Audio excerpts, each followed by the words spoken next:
Chapter 45:15. Rather than saying that it was special, it was more like the flu wasn't a big deal at all. This was a flu that could kill people. When Jing Qi found out that he was going to enter the quarantine zone, she hugged Jing Yang and cried once. After arriving at the quarantine zone, Jing Yang was originally depressed. However, when he met Yu Yu and Xiao Yichen, this pair of clowns, he couldn't be depressed even if he wanted to. Xiao Yichen lay on the hospital bed in a daze and said disapprovingly, "What's the big deal about a flu virus?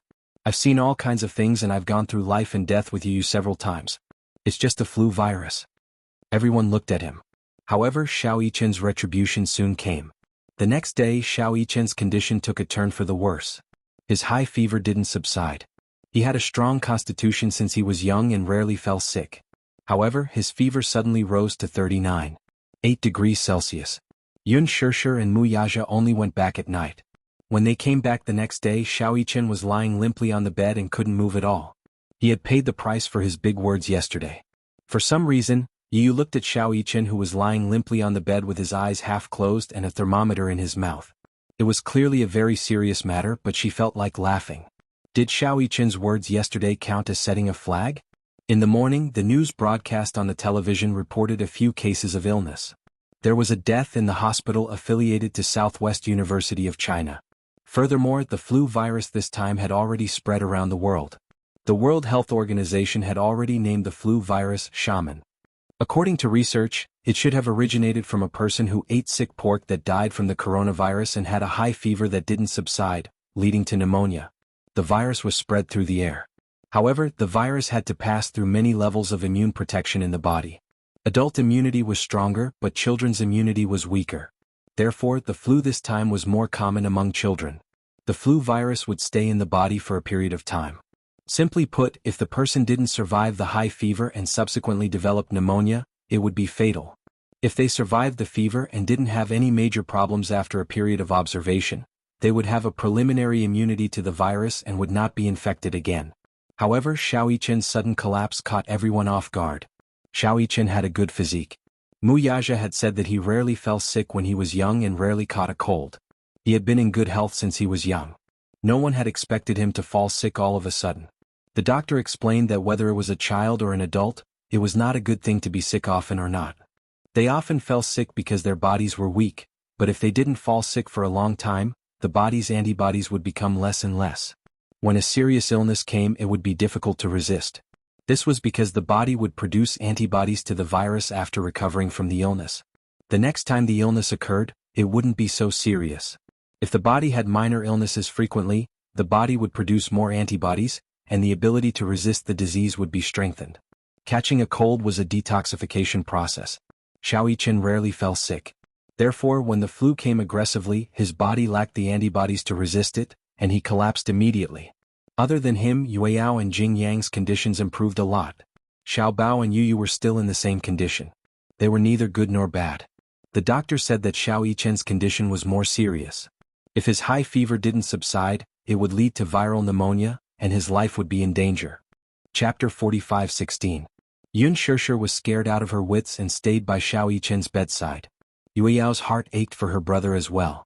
She recalled how Xiao Yichen and Yu Yu had fought over the tangerines she had peeled a few days ago. In the end, she had given the tangerines to Jing Yang. She had peeled 2 tangerines and wanted to give them to Xiao Yichen. Although she was still young, she could vaguely understand the doctor's words. When she found out that Xiao Yichen's condition was not optimistic, she was naturally unhappy. Jing Yang's heart ached when he saw this. He accompanied Yue Yao to stay by Xiao Yichen's bedside. Xiao Yichen had just woken up from his foredrip and saw a group of people surrounding his bedside. His eyes widened in shock and he almost cried out in fright. Yun Shishir saw that he was crying and was extremely nervous. She hurriedly asked what was going on. In the end, Xiao Yichen said something that shocked everyone and made them not know whether to laugh or cry. "Am I dying?" "What do you mean? Did the doctor say that I can't be saved?" Xiao Yichen rubbed his eyes and cried pitifully. "Why are all of you surrounding me? It's as if you're looking at me for the last time." "Pooh." Yun Shishir hurriedly spat a few times. "What nonsense are you talking about? What do you mean you can't be saved? What do you mean you can't be saved? Everyone is just worried about you and wants to take care of you." Xiao Yichen's eyes were still red. "I thought my condition had worsened and they wanted me to leave a will." "Pooh. Yu spat heavily. If you keep spouting nonsense, I'll beat you up. Xiao Yichen, be good. As long as you get through the fever and don't contract pneumonia, you'll be fine. Xiao Yichen nodded. Yun Shishir hurriedly scooped out a bowl of porridge that she had just cooked. Here, have some porridge. Eat more nutrients to increase your immune system. Yes. Xiao Yichen didn't like porridge, but he couldn't eat anything right now. Because of the fever, he had no appetite at all. Not only that, he felt that he was about to become muddle-headed from the fever. His head was extremely heavy. He rarely had a fever, so he had experienced the pain of a high fever. His head hurt and his eyes hurt. It was so painful that his eyeballs felt like they were about to pop out. Because he was constantly blowing and wiping his nose, it was as if a layer of skin was being rubbed off from his nose.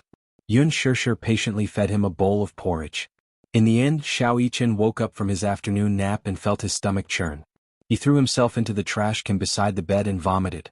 The porridge that he had eaten in the morning was all vomited out in the afternoon. After vomiting, he collapsed onto the bed as if he had lost all his strength.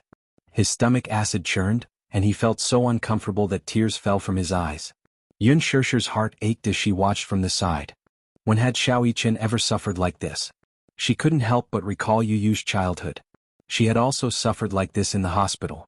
She wished that she could take Xiao Yichen's place and suffer like this. Because Xiao Yichen had collapsed, the atmosphere in the ward became much heavier. The entire quarantine zone fell into a gloomy atmosphere.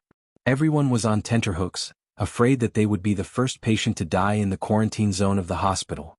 Outside the ward, the doctors and nurses were wearing protective clothing as they paced back and forth. At such a time, such a scene was inexplicably terrifying. Xiao Yichen didn't allow Yueyao to lie beside his bed because he was worried that she would pass the flu to her. Chapter 45:17. Yun Shishir also felt sorry for Xiao Yichen, but she was also worried that Yueyao would be worried about her brother. Therefore she asked her to wear a thicker mask. Xiao Yichen was on an 4-drip for 2 consecutive days, and his condition kept fluctuating. One moment, his temperature would drop to 37 degrees, and at night, it would reach nearly 40 degrees. His entire body would be hot, and in the end he would become delirious. Yun Shishir had not slept well for a few days. Muyaja felt sorry for her and suggested that she go home to get some sleep. She was unwilling, but in the end, Muyaja forced her to go home. She had not slept for a few days. Staying up all night would also affect her immune system. In addition, Yun Shishir had a delicate and weak body, so Muyaja was still worried. After Yun Shishir went home, he was responsible for taking care of the 3 little guys. In the past, Muyaja would definitely not be able to take care of himself. The 3 little guys would definitely make a mess. However, ever since Yun Shishir was pregnant with Yueyao, he had to take care of everything from the pregnancy to the delivery, to the confinement and breastfeeding period. Who was born to do housework and take care of babies? Wasn't it all acquired through training? When Yueyao grew up, Muyaja also had the ability to take care of babies. When he took care of babies, he was not inferior to a top nanny. However, on the other hand, Chuho had to take care of the 2 little guys. They had just been weaned and their immune system was too weak. If she went to the hospital too often, she would have to be isolated from the 2 little guys. Therefore, the heavy responsibility of taking care of Xiao Bao fell on Gu Jinglian's shoulders. However, Gu Jinglian had always been taken care of. When did he have the experience of taking care of others? When Chuho was in confinement, he volunteered to take care of his wife during her confinement, but in the end he took care of her in a mess. In the end he was chased away by Chuho. Xiao Bao was hospitalized and Uncle Fu was old. If it were anyone else, they would be worried as well. Moreover, Xiao Bao also said that he wanted Gu Jinglian to accompany him.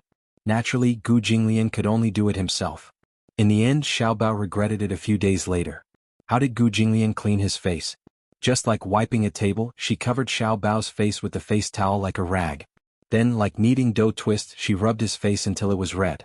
Gu Jinglian believed that since her face was red, she must have scrubbed it clean. Every time he finished scrubbing his face, Xiao Bao's face would turn red as if he was drunk. It was as if a layer of his skin had been peeled off. Gu Jinglian felt a sense of accomplishment. Xiao Bao then looked to the side and saw how Muyaja was gently wiping Xiao Yichen's face and hands. He was so jealous that he was speechless. He patted the blanket and shouted at Gu Jinglian's back view indignantly, "Dad! What's the use of being handsome? You don't know how to cook or wash clothes. You can't even take care of a patient well.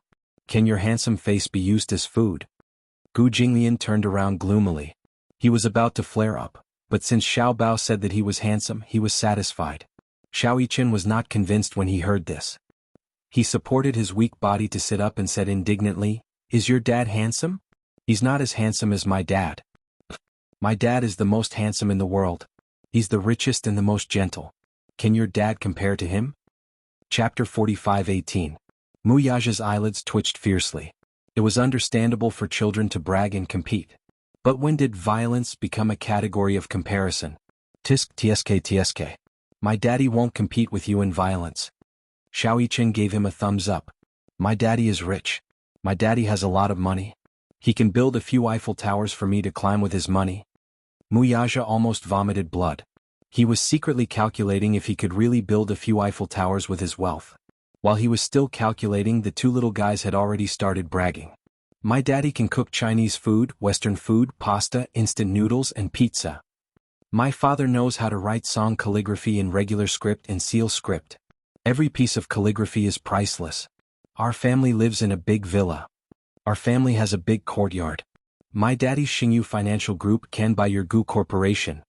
My daddy can buy Xingyu if he sells the Gu Mansion. Huff huff. Huff huff.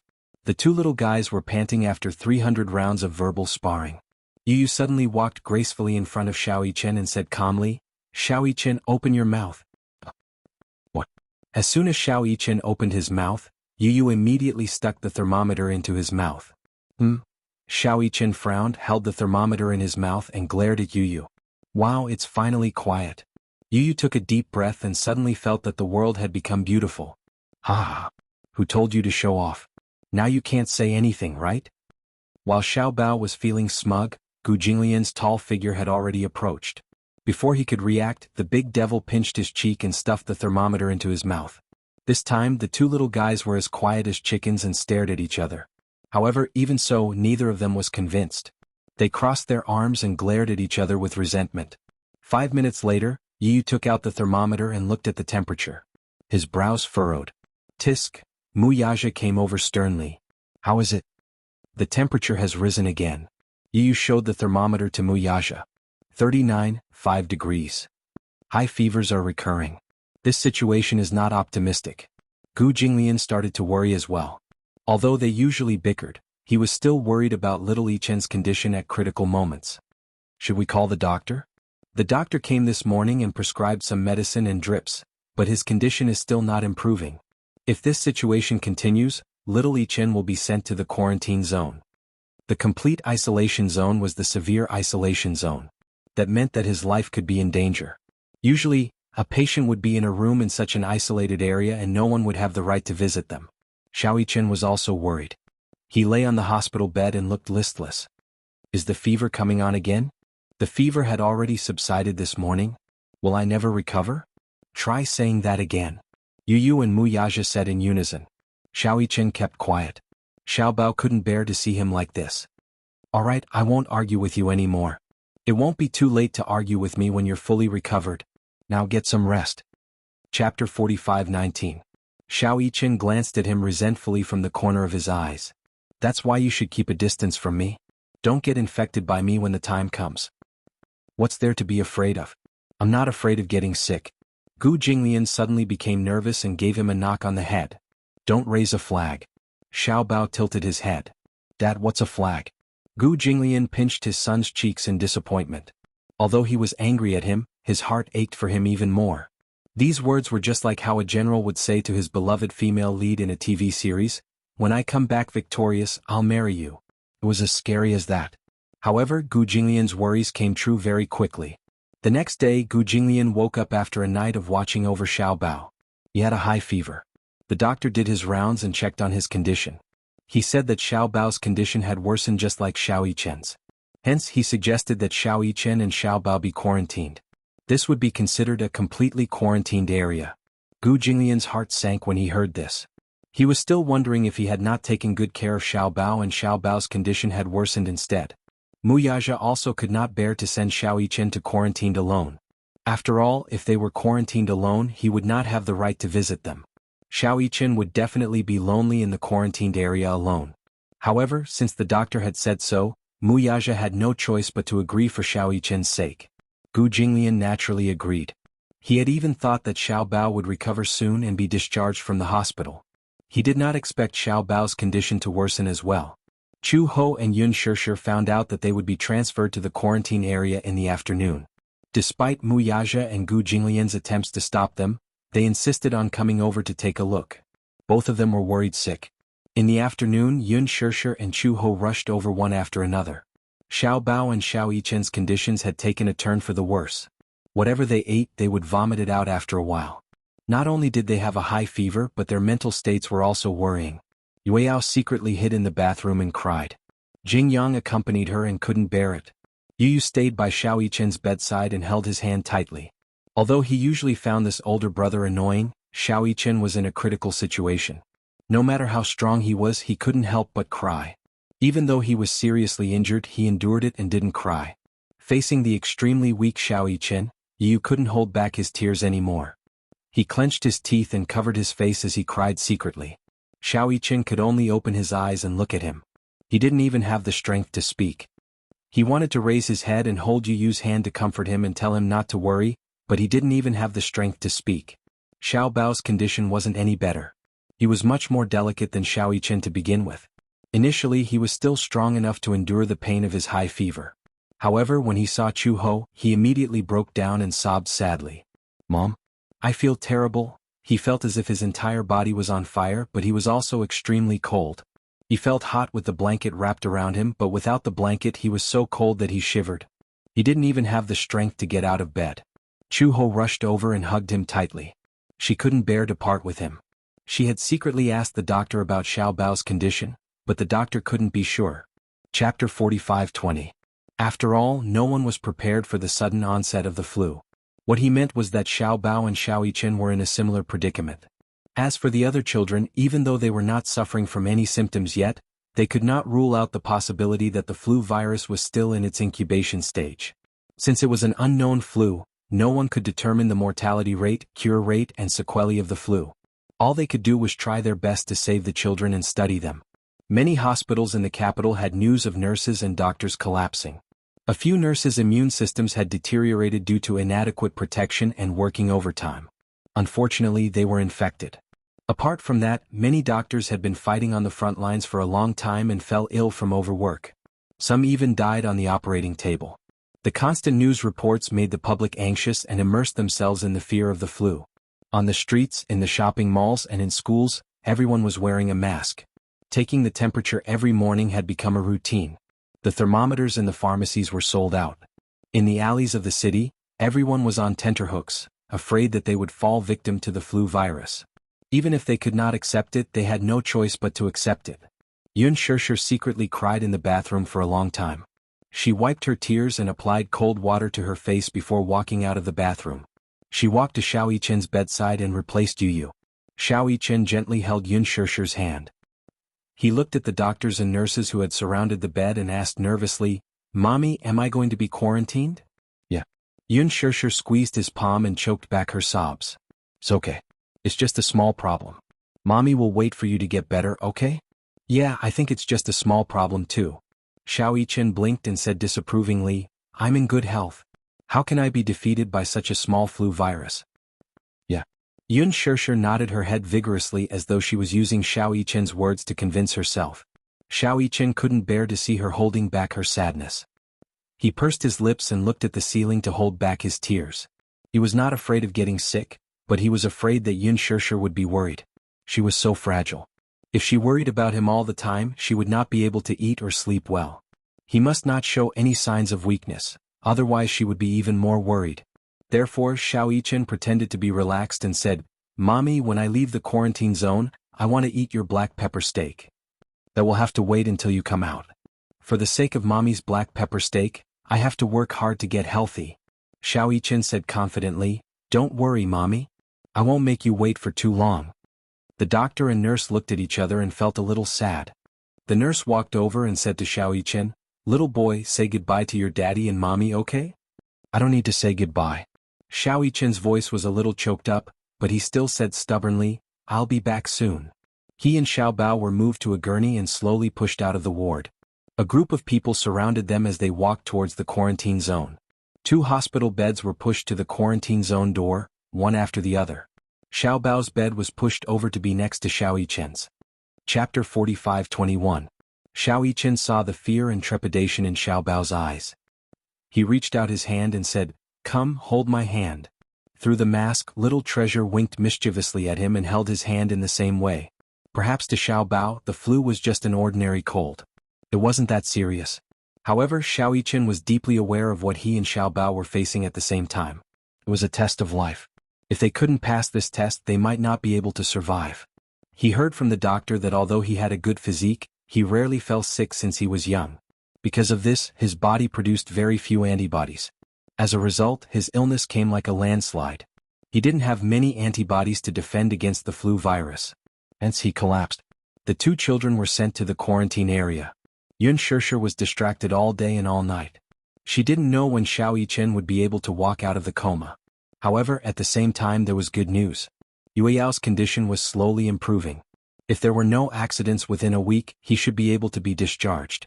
Yu had to be observed for a period of time. During this period of time, Yun Shishir was invited by the company to participate in a charity performance.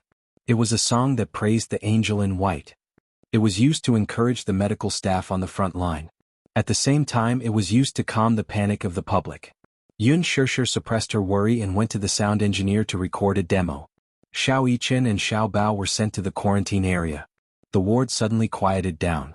Gu Jinglian had been staying in the ward for the past few days. Xiao Bao wasn't around and Mu Yaja couldn't take care of Yueyao and Yu on his own. Moreover, Jingqi was also ill. Hence, Gu Jinglian helped to take care of Jingyang. Jingyang was especially afraid of Gu Jinglian. There was a type of person who, no matter how good-looking he was, had an irresistible aura that made people flinch at the sight of him. Gu Jinglian belonged to this type of person. No matter how calm and approachable he appeared, he couldn't hide his sharp aura at all. Every time Gu Jinglian wiped his face, Jingyang would be as quiet as a puppet. He wouldn't move at all. Yu was speechless. Was Gu Jinglian that scary? Why was Jingyang so afraid? For a few days there was no news about Xiao Bao and Xiao Yichen's condition. They didn't know if their conditions had improved or worsened. The man looked calm on the surface, but in reality he was more worried than anyone else. Yueyao and Yu Yu's were. Yichen Yu's. Yu said, "Actually, we seem to have neglected little Yichen. Even if he's my brother, he's not much older than me. He was only born an hour or two earlier than me, but he bears more responsibilities than anyone else." As the saying went, the crying child would get candy. However, Xiao Yichen was too stingy with his tears. Perhaps Mu Yaja had given him a special education since he was young. When he was half an adult, he was thrown into a special training camp. He had developed a strong character. No matter how wronged he was, he wouldn't cry easily. In front of Yu, he also relied on his identity as Yu's elder brother. He took care of Yu just as much as Mu Yaja and Yun Shishir. He was very attentive. Chapter 45:22. In Yun Shishir's heart, a bowl of water was not full. In addition, Yu had always been weak, so she focused on Yu and ignored Xiao Yichen's needs. Xiao Yichen also rarely asked for any conditions because he felt that as an older brother, he should be more sensible and not act like a spoiled child. It was because he did not fight for anything, and did not even act like a spoiled child. This made it easier for people to overlook his desires. The more sensible a child was, the easier it was for people to forget that he was still a child. Xiao Yichen was only a little over 10 years old. Like Yu, he also had times when his immune system was weak. At such a time, Xiao Yichen still had a youthful sense of heroism. Yun Shishir was restless all day. Although Mu Yaja maintained his composure on the surface, only God knew how worried he was. Compared to them, Gu Jinglian was much calmer. Even though Chu Ho came to the hospital later and wanted to visit and was rejected, she was much calmer than Yun Shishir. Even though Xiao Bao was now in the quarantine area, which was equivalent to the intensive care unit, not just anyone could visit him. She also thought optimistically that being quarantined would only be temporary. Children who liked to smile would have good luck. Xiao Bao would definitely get better. It had to be said that emotions could be infectious. Chu Ho's strength and optimism also infected Yun Shishir. Yun Shishir finally pulled herself together. When Yun Shishir pulled herself together, Mu Yaja naturally calmed down a lot. However, it was impossible to say that she was not worried about Xiao Bao at all. Chu Ho refused to leave the hospital. The two little guys had already been entrusted to Uncle Fu's mother. She insisted on staying in the hospital and waiting for Xiao Bao to come out of the quarantine area. She usually helped Yun Shirshir take care of the children. With her and Gu Jinglian around, the burden on Mu Yaja and Yun Shirshir was much lighter. One time when they were free, Yun Shirshir couldn't help but ask curiously, "Chu Ho, aren't you worried about Xiao Bao?" "Not worried? How could he not be worried? I will only be more worried than you. But you seem to be much calmer than me." When Chu Ho heard this, he smiled and said, "What else can I do? Am I supposed to panic and not choose a path? Xiao Bao is in the quarantine zone. He must miss me a lot. The only thing I can do every day is to call him and hear him tell me that he's safe. It was because I wanted to cheer him up that I had to be spirited. You know, emotions can be contagious. Only when I show confidence can I make him believe that his illness is just a minor illness and maintain a positive attitude." When Yun Shirshir heard this, she nodded and said, "I also want to encourage Xiao Yichen. However, it seems like I'm the one who needs more encouragement. A mother is strong. A mother is the child's biggest reliance. However, Shirshir, you are already very strong. Don't worry, everything will be fine." Chu Ho patted her shoulder gently. Yun Shirshir was already stronger than she had imagined. If her children were quarantined, she would not be able to be so calm. In fact, in the quarantine area, Xiao Yichen's condition was not very good. He was originally the strongest one, but in the quarantine area he was critically ill. Because of his high fever, he contracted viral pneumonia. Viral pneumonia could be understood as the late stage of influenza. Chapter 45-23. Xiao Yichen also knew that his condition was getting worse. Every time he saw the medical staff enter the ward fully equipped to take care of him, give him injections and infusions and put on more and more masks, he gradually understood that his condition was not as optimistic as he had imagined. However, he did not want Yun Shirshir to worry. Even though he had a high fever and was dizzy, he still managed to stay awake and talk to her for more than 10 minutes. Once, after hanging up the phone, he fainted and was on the verge of going into shock due to exhaustion. In the end, the medical staff used a pacemaker to pull him back from the jaws of death. He did not dare to say anything about all this. "What? The flu is raging all over the world?" Hua Jin held Alice's shoulder anxiously. "Is the flu virus serious this time? I spoke to Yun Shirshir on the phone and she said that all the hospitals are overcrowded. Moreover, the customs all over the world are heavily guarded and it's very difficult to pass through. Even if one had a fever or a cold one day, they would be quarantined for observation." The whole world was in a state of high alert. This flu is very aggressive and has spread crazily all over the world. According to the researchers, the first case was a person who accidentally ate a piece of infected pork and went abroad for a vacation.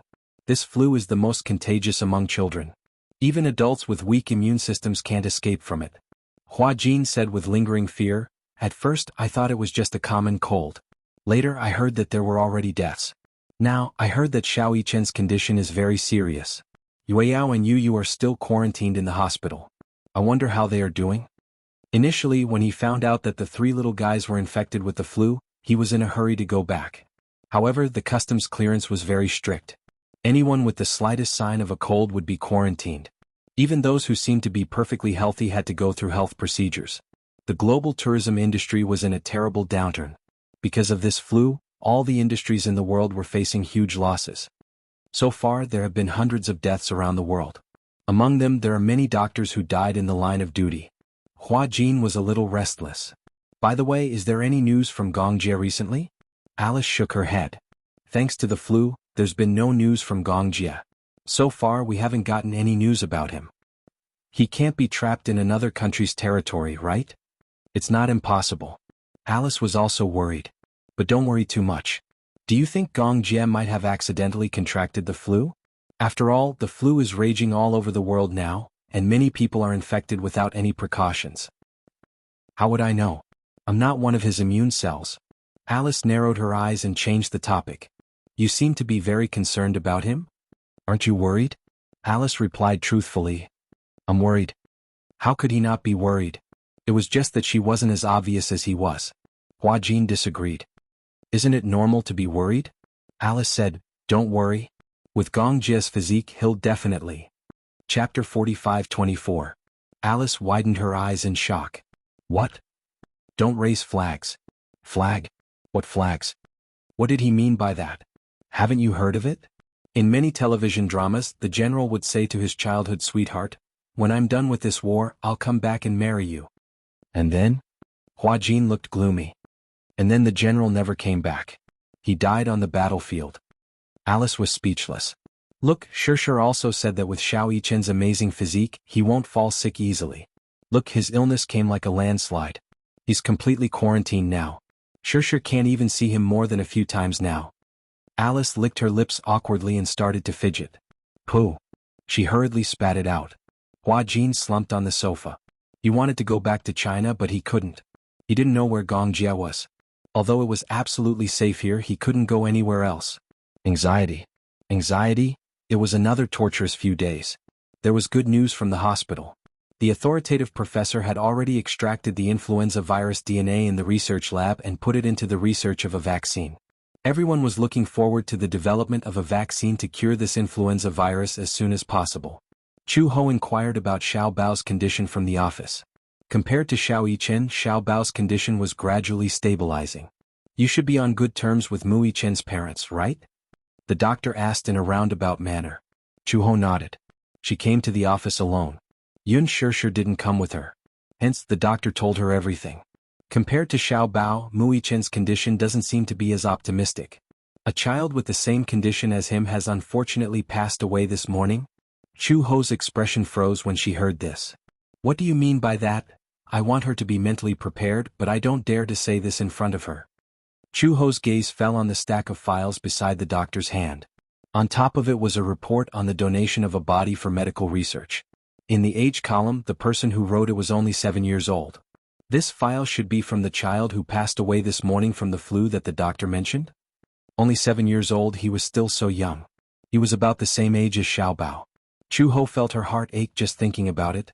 If she were in their shoes, she really couldn't imagine how the child's parents endured the pain and signed the agreement to donate the body. The doctor looked at the report and let out a long sigh.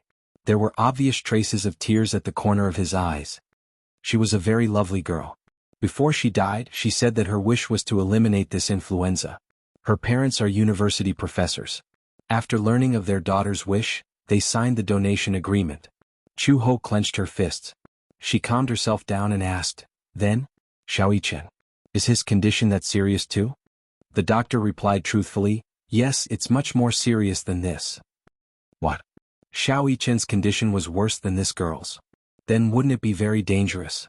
That was impossible. When he was video chatting with Yun Shirshir, he clearly appeared to be very relaxed. Chapter 45-25. There were no signs at all. For some reason, Chu Ho's heart sank. Xiao Bao's condition had stabilized, but for some reason, because of Xiao Yichen, she couldn't feel happy or excited at all. She really liked Xiao Yichen. Back then, Gu Jinglian had also mentioned this child. In order to protect Lisa and Yu Yu, Xiao Yichen had sacrificed an unimaginable amount of effort. Why was the illness so unfair to this sensible and obedient child?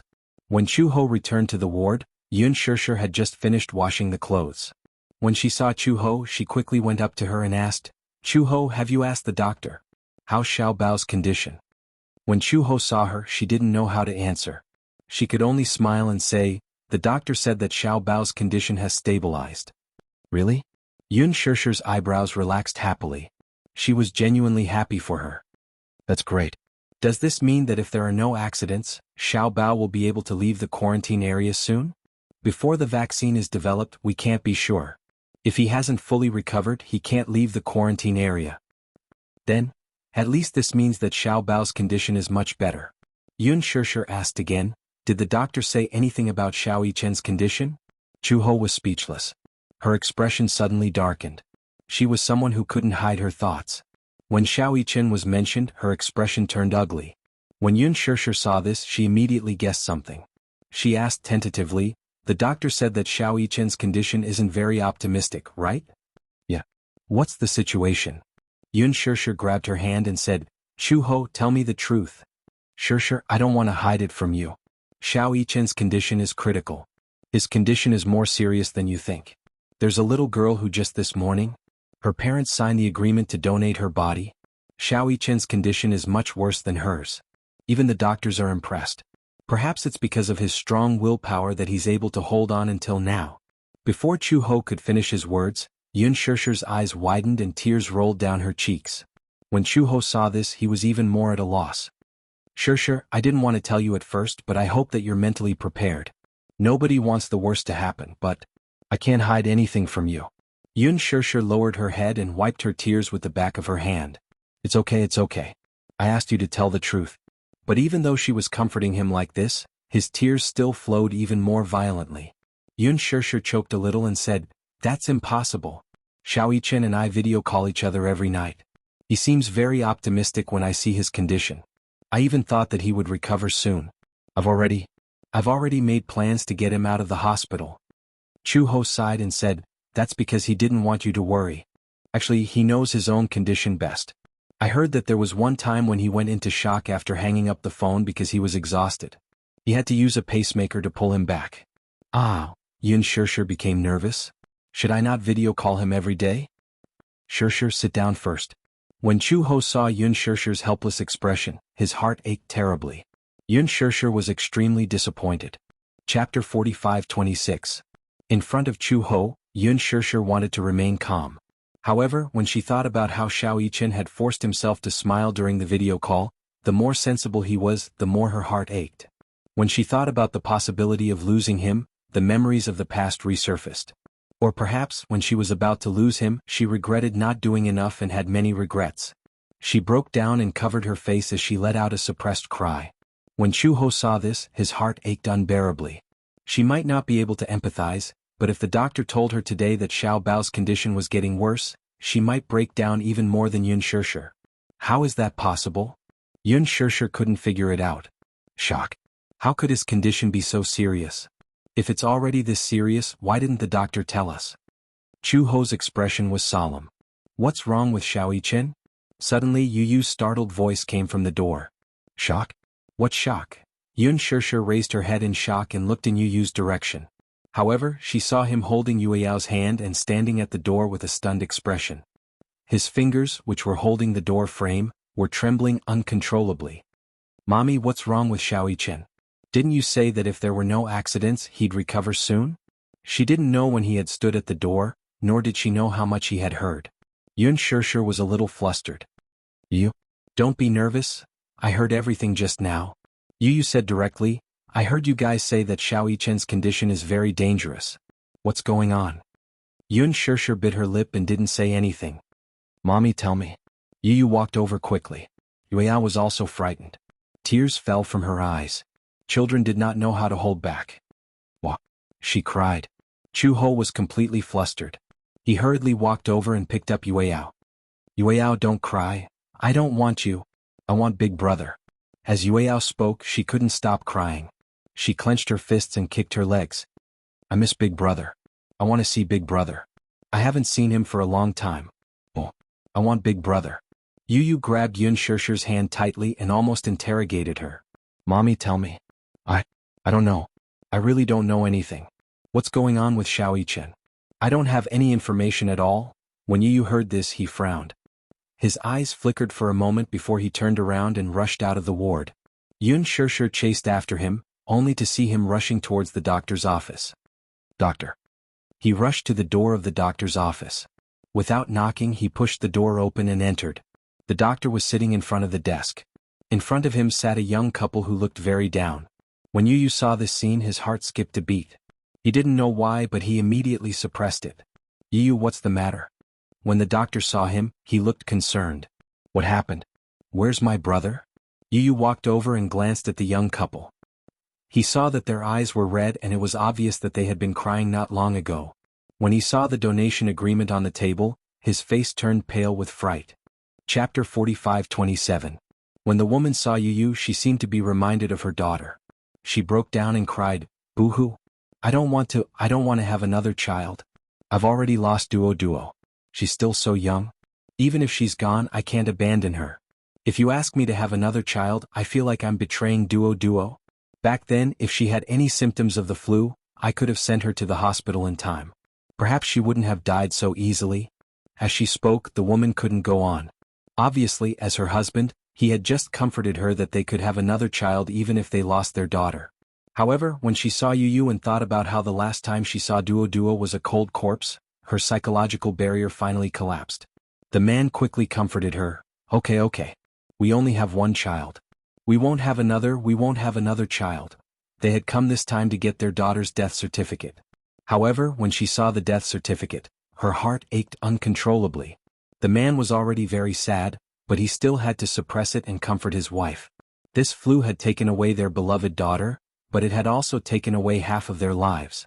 When Yu saw them crying, she became even more worried about Xiao Yichen.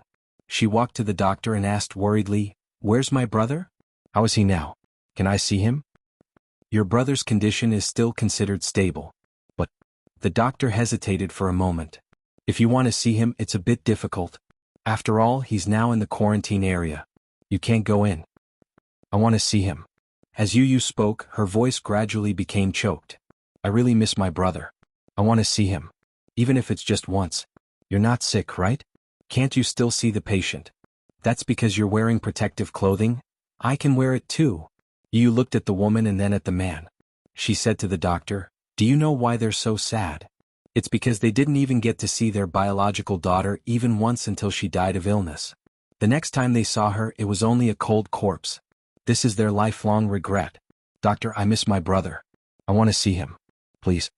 With that, Yu stood firmly where she was, biting her lip and glaring at him with tears in her eyes. The doctor hesitated for a moment. "I have to ask my superiors." "You don't have to ask for instructions from your superiors." An extremely domineering voice suddenly came from the door. Yu and the doctor turned around simultaneously and saw Mu Yaja and Yun Shirshir standing at the door. "Daddy?" Mu Yaja looked at him, smiled and looked at the doctor. "Take us to him." "Chairman Mu, no matter what the consequences are, I can bear it. I can also be responsible for my actions." Mu Yaja paused for a moment and said, "I remember that the protective suits of your hospital were donated by the Xinyu Financial Group. These protective suits are made of imported nanomaterials, so you don't have to worry. Don't let us, the family members, bear the burden of regret because of your courtyard's superficial words." Sigh. The doctor finally sighed. "All right. However, I still have to ask for instructions. My authority is limited. My words don't count. Then please take me to see the director." "Okay." Mu Yaja followed the doctor. Chapter 45-28. The woman who had lost her daughter was crying so hard that she was about to faint. Her tears seemed to have dried up overnight. She could no longer cry, but she was still crying so hard that her whole body was twitching. Streaks of red tears could be seen on her face. "How did this happen?" The woman said sadly, "I thought that everything would get better." Sob, sob, sob, sob. Yun Shirshir wanted to comfort her, but she felt that she was in no position to do so. If she were in this woman's shoes, she would have fainted from crying. When a person was really sad, what they needed was not someone to comfort them, but a shoulder to lean on or to cry with them so that they could vent all the sadness in their heart through their tears. This was good too. After a while, Mu Yaja finally returned. Yun Shirshir stood up excitedly when she saw him. "What did he say?" "The hospital director has agreed. We can go in and visit Xiao Yichen now. But Yueyao can't go in." "Okay. Even if Yueyao can go in, I won't agree. She didn't even want Yu to go in with them. However, Yu must be worried sick about Xiao Yichen.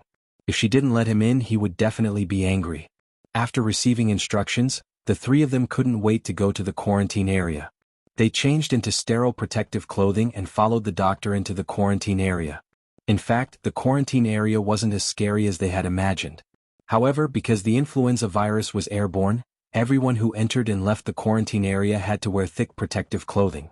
Even so, there were rumors that some doctors and nurses had died at their posts because they were too tired and didn't take proper protective measures. The first room in front is Mu Yichen's bed. When Yu heard this, he immediately let go of Yun Shirshir's hand and ran into the room. When he opened the door, he saw that the heater was turned on. Moreover, he was wearing a mask, so his vision was foggy. Yu didn't have time to wipe the fog off the soft glass and ran to the bed. Xiao Yichen was lying on the bed with his eyes closed. It was hard to tell if he was awake or asleep. He walked over and the sound of footsteps startled him. Xiao Yichen finally opened his eyes. When he saw Yu, he was shocked. "Yu? It's me, brother," he called out. Xiao Yichen felt like he was in a fantasy. Firstly, this was the quarantine zone. How could Yu come in so easily? Secondly, how could this brat obediently call him Big Brother? Xiao Yichen mumbled to himself in a daze. "Am I dreaming? Idiot, it's not a dream. It's not just me." Before he could finish speaking, Xiao Yichen saw Mu Yaja and Yun Shirshir enter the room. He was even more dumbfounded. Just as he was about to speak, he started coughing violently. Cough, cough, cough. He couldn't stop coughing. When Yu saw this, his heart ached and he was angry. "Don't talk anymore. Didn't the doctor tell you to lie down properly? I'm not dreaming, am I? Xiao Yichen was suspicious again. He stammered, how could a brat like you be so obedient and call me big brother? Yu didn't know why, but Xiao Yichen's words sounded like he was teasing him. However, he didn't know why his eyes started to sting. Chapter 45-29. Was he that bad in the past? Yu's tears flowed uncontrollably. Choking, he said, Bro. If you can't hear enough, I can keep calling you. You. When Xiao Yichen saw that Yu was crying, he was at a loss. He felt helpless and tried hard to wipe his tears. However, Yu was wearing a sterile gown and his eyes were like soft glass. There was nothing he could do. He could only say sadly, don't cry. I was just joking. After a pause, he looked in the direction of Mu Yaja and Yun Shirshir. What's wrong with you guys? Why are you in the quarantine zone? You're making such a big fuss. I'll think that you're here to say goodbye to me. Don't say such depressing things. Yu pouted and pinched his cheeks gently. Because Xiao Yichen was sick, he could not bear to use too much strength. Who's here to say goodbye to you? We just miss you. Yu's words shocked Xiao Yichen. Oh my god. Was this the arrogant Yu who always said one thing and meant another? She actually told him that she missed him without any hesitation. This was too much. Xiao Yichen pretended to be relaxed. There's no need for that. I'm actually doing quite well. The doctor said that my condition is slowly stabilizing. You're lying. Yu pouted. The doctor said that a little girl whose condition was not as serious as yours had already passed away. Ah. Xiao Yichen let out a short, ah sound. He looked at Yu in shock and disbelief. Are you talking about Duo? Yeah. I don't know if it was this morning or yesterday. Her parents just signed the donation agreement. No wonder I haven't seen her for a few days. Xiao Yichen felt a wave of regret. When he heard that Duoduo's parents had signed the donation agreement, he could not help but ask, did she really listen to me and donate the body for research? What did you say? I said. Xiao Yichen licked his lips and said straightforwardly, if I really can't be cured because of this flu, I'll donate my body so that the doctors can develop a vaccine as soon as possible. This flu is too annoying. If I die because of it, it won't have a good time either. Xiao Yichen's original intention was to lighten the mood. However, his brain was clumsy and his mouth was thick. The words that came out of his mouth were not very pleasing. Yu pinched his lips and said, don't talk about death all the time. When did I say that all day long? Xiao Yichen pushed Yu's hand away and explained, this isn't bad luck. Everyone who enters this quarantine zone is seriously ill. I also want to get better quickly, but my body isn't working well. There's nothing I can do. When Yu heard this, he suddenly hugged him sadly. I don't care. You have to get better quickly. This is an order. Xiao Yichen looked at Yu and sighed helplessly. He gently patted his head and said, okay, I'll do as you say, Master Yu. Mu Yaja and Yun Shirshir looked at the two little guys who were deeply affectionate and were extremely touched. Yun Shirshir walked to the bedside and asked worriedly, why did you lose so much weight? I heard from the doctor that you have a bad appetite. It's not that I have a bad appetite. Chapter 45-30. Yun Shirshir's heart ached for him. No wonder he had lost so much weight. It wasn't like he had lost weight in a day or two. Had he been like this for so many days? Had he vomited after eating? Xiao Yichen looked at Yun Shirshir and asked worriedly, Mommy, did the doctor say that my condition is very serious? Yun Shirshir could only sigh, not knowing how to answer. Yu was extremely straightforward. The doctor said that your condition is very serious. He even said that you went into shock once. If it wasn't for the timely rescue you might have. Xiao Yichen heaved a sigh of relief when he heard this. It seems like I'm quite lucky. Xiao Yichen was naturally optimistic. Even when he heard that he had almost died, he looked indifferent. Yu's heart ached when she saw this. Xiao Yichen suddenly said, oh yes, Mommy, can I ask you for a favor? Yun Shirshir looked at him in confusion. What is it? What do you want me to do? If I'm like Duo, can you help me sign a donation agreement? Yun Shirshir's body trembled uncontrollably when she heard this. Tears rolled down her cheeks at once. Xiao Yichen suddenly felt a little guilty. I didn't mean to make Mommy sad. It's just that the doctor said that my condition isn't optimistic, so I was thinking that if there's really no other way, can I be like Duo and donate my body to the hospital? Xiao Yichen, give Mommy some confidence, Yun Shirshir said sadly. Don't let Mommy think that way. Mommy can promise you that, but don't say such things again, okay? She and Mu Yaja were both open-minded people. They wouldn't object to the donation of a body because of some traditional beliefs. However, this didn't mean that Xiao Yichen could bring it up. Now, no matter who it was, she hoped that they could give her more confidence. Otherwise, she wouldn't be able to hold on much longer. It was like a slow death by 1,000 cuts. Every day a piece of flesh would be cut off. Every day another piece of flesh would be cut off. Xiao Yichen was upset when he heard Yun Shishir's words. "Mommy?" Yun Shishir couldn't help but hug him tightly. "Xiao Yichen, it's Mommy's fault. I didn't cherish you when I should have. Perhaps only when you're about to lose it will you understand how much Mommy owes you." Little Yichen was stunned for a moment before he smiled. "Mommy, don't say that. Are you trying to make me cry? You're as important as Yu. We can't lose you, much less lose you. You must not know this, but Yueyao misses you so much that she's gone crazy. She keeps asking to see you, but she's still so young. She can't possibly enter the quarantine zone. Can you bear to see her miss you so much? So you have to get better soon, okay?" Xiao Yichen could hold back his tears at first, but when he heard about Yueyao, his tears suddenly went out of control. He couldn't suppress the sadness and uneasiness in his heart anymore. He bit his lip tightly and said hoarsely, "Mommy, I miss Yueyao too." Yun Shishir wiped his tears and said helplessly, "You and Yu are a pair of clowns. You're always fighting and can't seem to get along well. Didn't you see how Yu slammed the doctor's table just to see you?" Xiao Yichen turned to look at Yu, but he turned his face away. His cheeks were red. "No, don't listen to Mommy." Chapter 45-31. Xiao Yichen knew that Yu didn't mean what he said, but he was very touched that Yu was willing to do so for him. "It's better not to enter the quarantine zone." Xiao Yichen said to Yu, "I feel that it's very risky. After all, it's better to be cautious." Yu pouted and said, "Then promise me that you'll get better quickly." "I promise you. If I can get better quickly, I'll promise you anything." "I don't care." Yu said domineeringly, "Hurry up and promise me." "Okay." Xiao Yichen rubbed his head and pouted. "I promise you. I promise you." The three of them couldn't stay in the quarantine zone for too long. Yun Shishir reminded Xiao Yichen repeatedly before leaving with Mu Yaja and Yu reluctantly. At the same time at Hurricane Group, Alice suddenly received news about Gongjie. The remnants of the sacred shrine have been completely eliminated. However, the leader of the mercenaries who was in charge of Gongjie's safety replied, "Young Master Jie is also seriously injured. Moreover, with the flu raging, he can't pass through the customs for the time being. The return route to Hurricane Group can't be approved. Also, the FBI is monitoring the hospital. Young Master Jie is being kept in the hospital and can't leave." FBI? Alice held the satellite phone and was puzzled. Why are the FBI people there? Gongjie was ranked first on the FBI's wanted list and was the FBI's #1 target. They didn't expect Gongjie to be targeted by the FBI. Damn it. Alice was so angry that she almost threw the phone. If Gongjie was targeted by the FBI and brought back to the FBI headquarters, he would definitely be sent to military court. Hurricane Group was an important obstacle to international security. As for Gongjie, international security laws were applicable.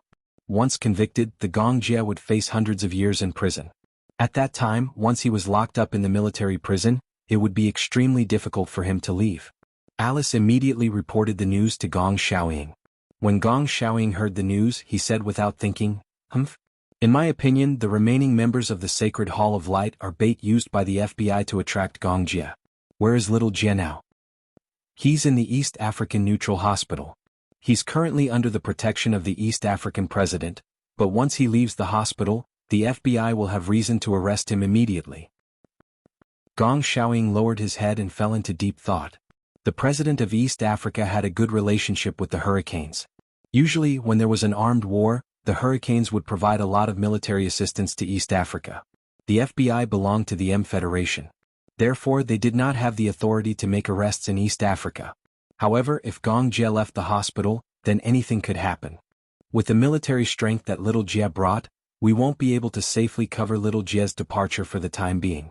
I'm thinking if I should send some troops over, but the international air route can't be approved. Now that the global flu crisis is over, it's very tense. Gong Xiaoying said, "So what? If they don't approve, then fly over by force and bring him back." No matter how powerful one's background was, if a private jet wanted to fly, it had to be approved by the international air route. However, if they didn't get permission to fly by force, it would be considered a black flight. If it was in local territory, it might not be a big deal. At most, they would face a huge compensation. Chapter 45:32. If they were forced to fly, they might face a small skirmish. It's too dangerous. Alice still had some lingering fears. If we were to be shot down as a terrorist attack, the losses would outweigh the gains. Then can you think of another way to bring Xiao Jie back? Gong Xiaoying asked her. Alice was silent. I didn't expect you to do it like this. No matter what price I have to pay, I want you to bring him back unharmed. Yes, I understand. Alice had just walked out of Gong Xiaoying's room when she saw Hua Jin standing at the door anxiously. When he saw her, he immediately rushed over. I heard that there's news about Gong Jie? Alice was a little surprised. How did you know? Hua Jin was a little helpless. I just eavesdropped on you. I saw you rushing into the study, so I was worried that something had happened to Gong Jie. Alice turned around and looked at him warily. She immediately pulled him aside and warned him sternly, You shouldn't have eavesdropped on my conversation with Master. If he finds out, he'll be angry. Moreover, you're not a member of Hurricane. You shouldn't have eavesdropped on my conversation with him. But you didn't tell me anything. I didn't have time. It was an emergency. Hua Jin lowered his head. Sorry? After a pause he said, I just heard you say that there's news about Gong Jie? Yeah. But he's injured. Injured? Hua Jin was even more nervous now. He grabbed her shoulders tightly. Is it serious? Is it life-threatening? It's not a big deal if he's injured, but he's being targeted by the FBI. FBI? When Hua Jin heard this, he was a little confused. What's wrong with the FBI? From what he knew, or perhaps it was because he had been taught in movies, the FBI was the righteous party. Alice narrowed her eyes and looked at him, guessing what he was thinking. Do you think that the FBI is no big deal? That they're the righteous party and won't do anything to Gong Jie? Yeah. What else? You seem to have forgotten. Alice reminded him faintly, Hurricane is not the righteous party. Xiao Jie is the crown prince of Hurricane and is also a thorn in the side of the Federal Security Organization. If the FBI catches Xiao Jie, he'll definitely be sent to the military court. Military court? Hua Jin grew even more nervous. What will happen then? He'll be sentenced. You can ransom him. Do you think the international court? Hua Jin was even more confused now. Then, if I'm sentenced, how long will it be? A few hundred years? You can understand it as a life sentence. In international law, sentences are accumulated according to the level of the crime. Many war criminals were sentenced to hundreds of years in prison, which was equivalent to life imprisonment. Usually, in a domestic murder case, no matter how many victims there were, it would be considered as intentional homicide. But in the Anglo-American legal system and the international court, every person killed would be convicted of murder.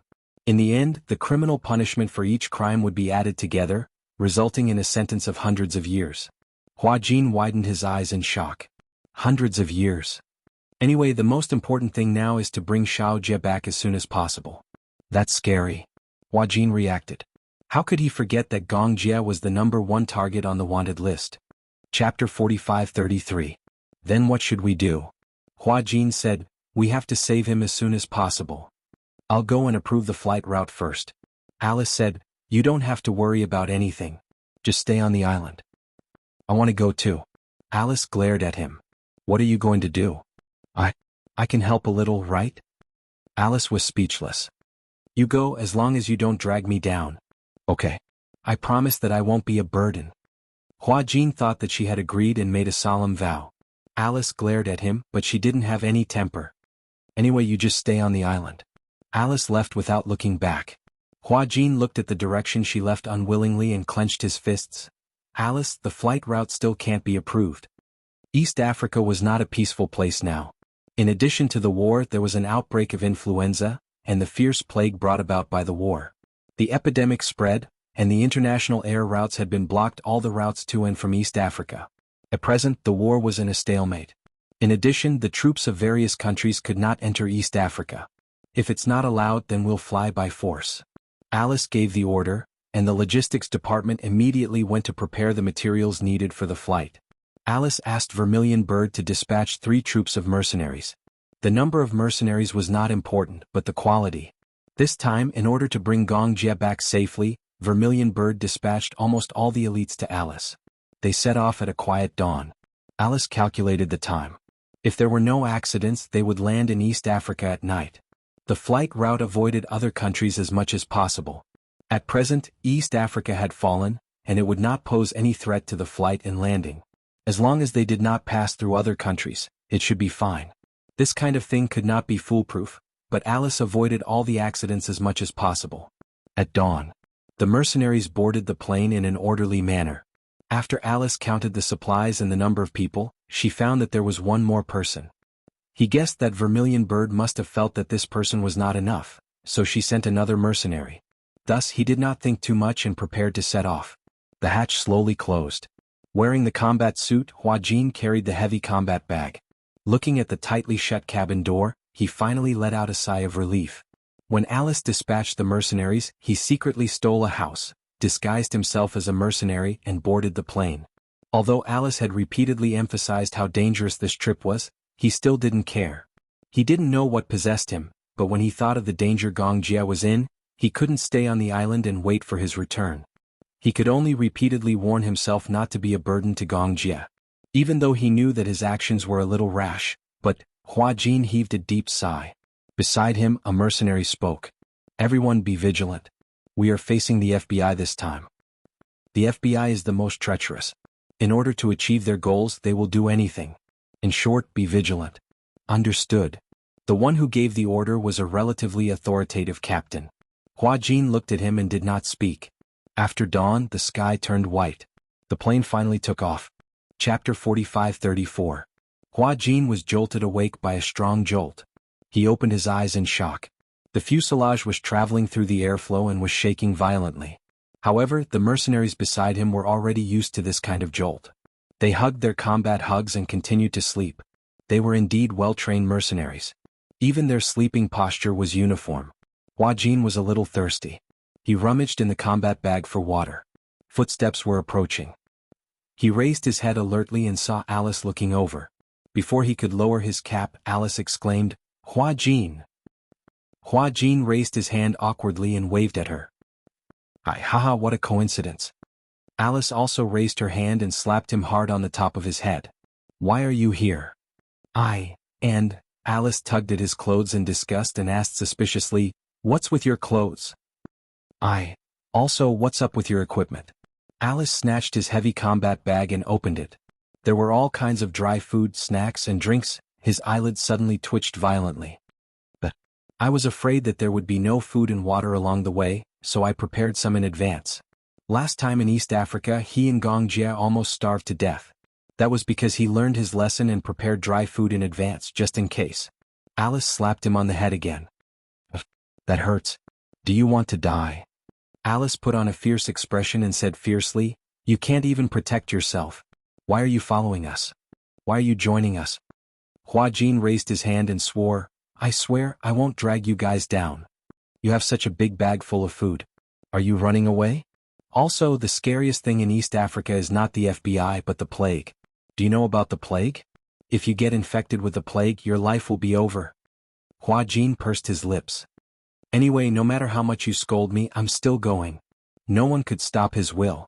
Alice was startled. She looked at Hua Jin, who seemed to be secretly angry, and sighed helplessly. "Okay, I got it. It's useless to say anything now. You've already boarded the plane. Can I still throw you out of the plane?" Hua Jin's face immediately changed from gloomy to affectionate, revealing a puppy-like smile. "You're still laughing." Hua Jin immediately stopped laughing.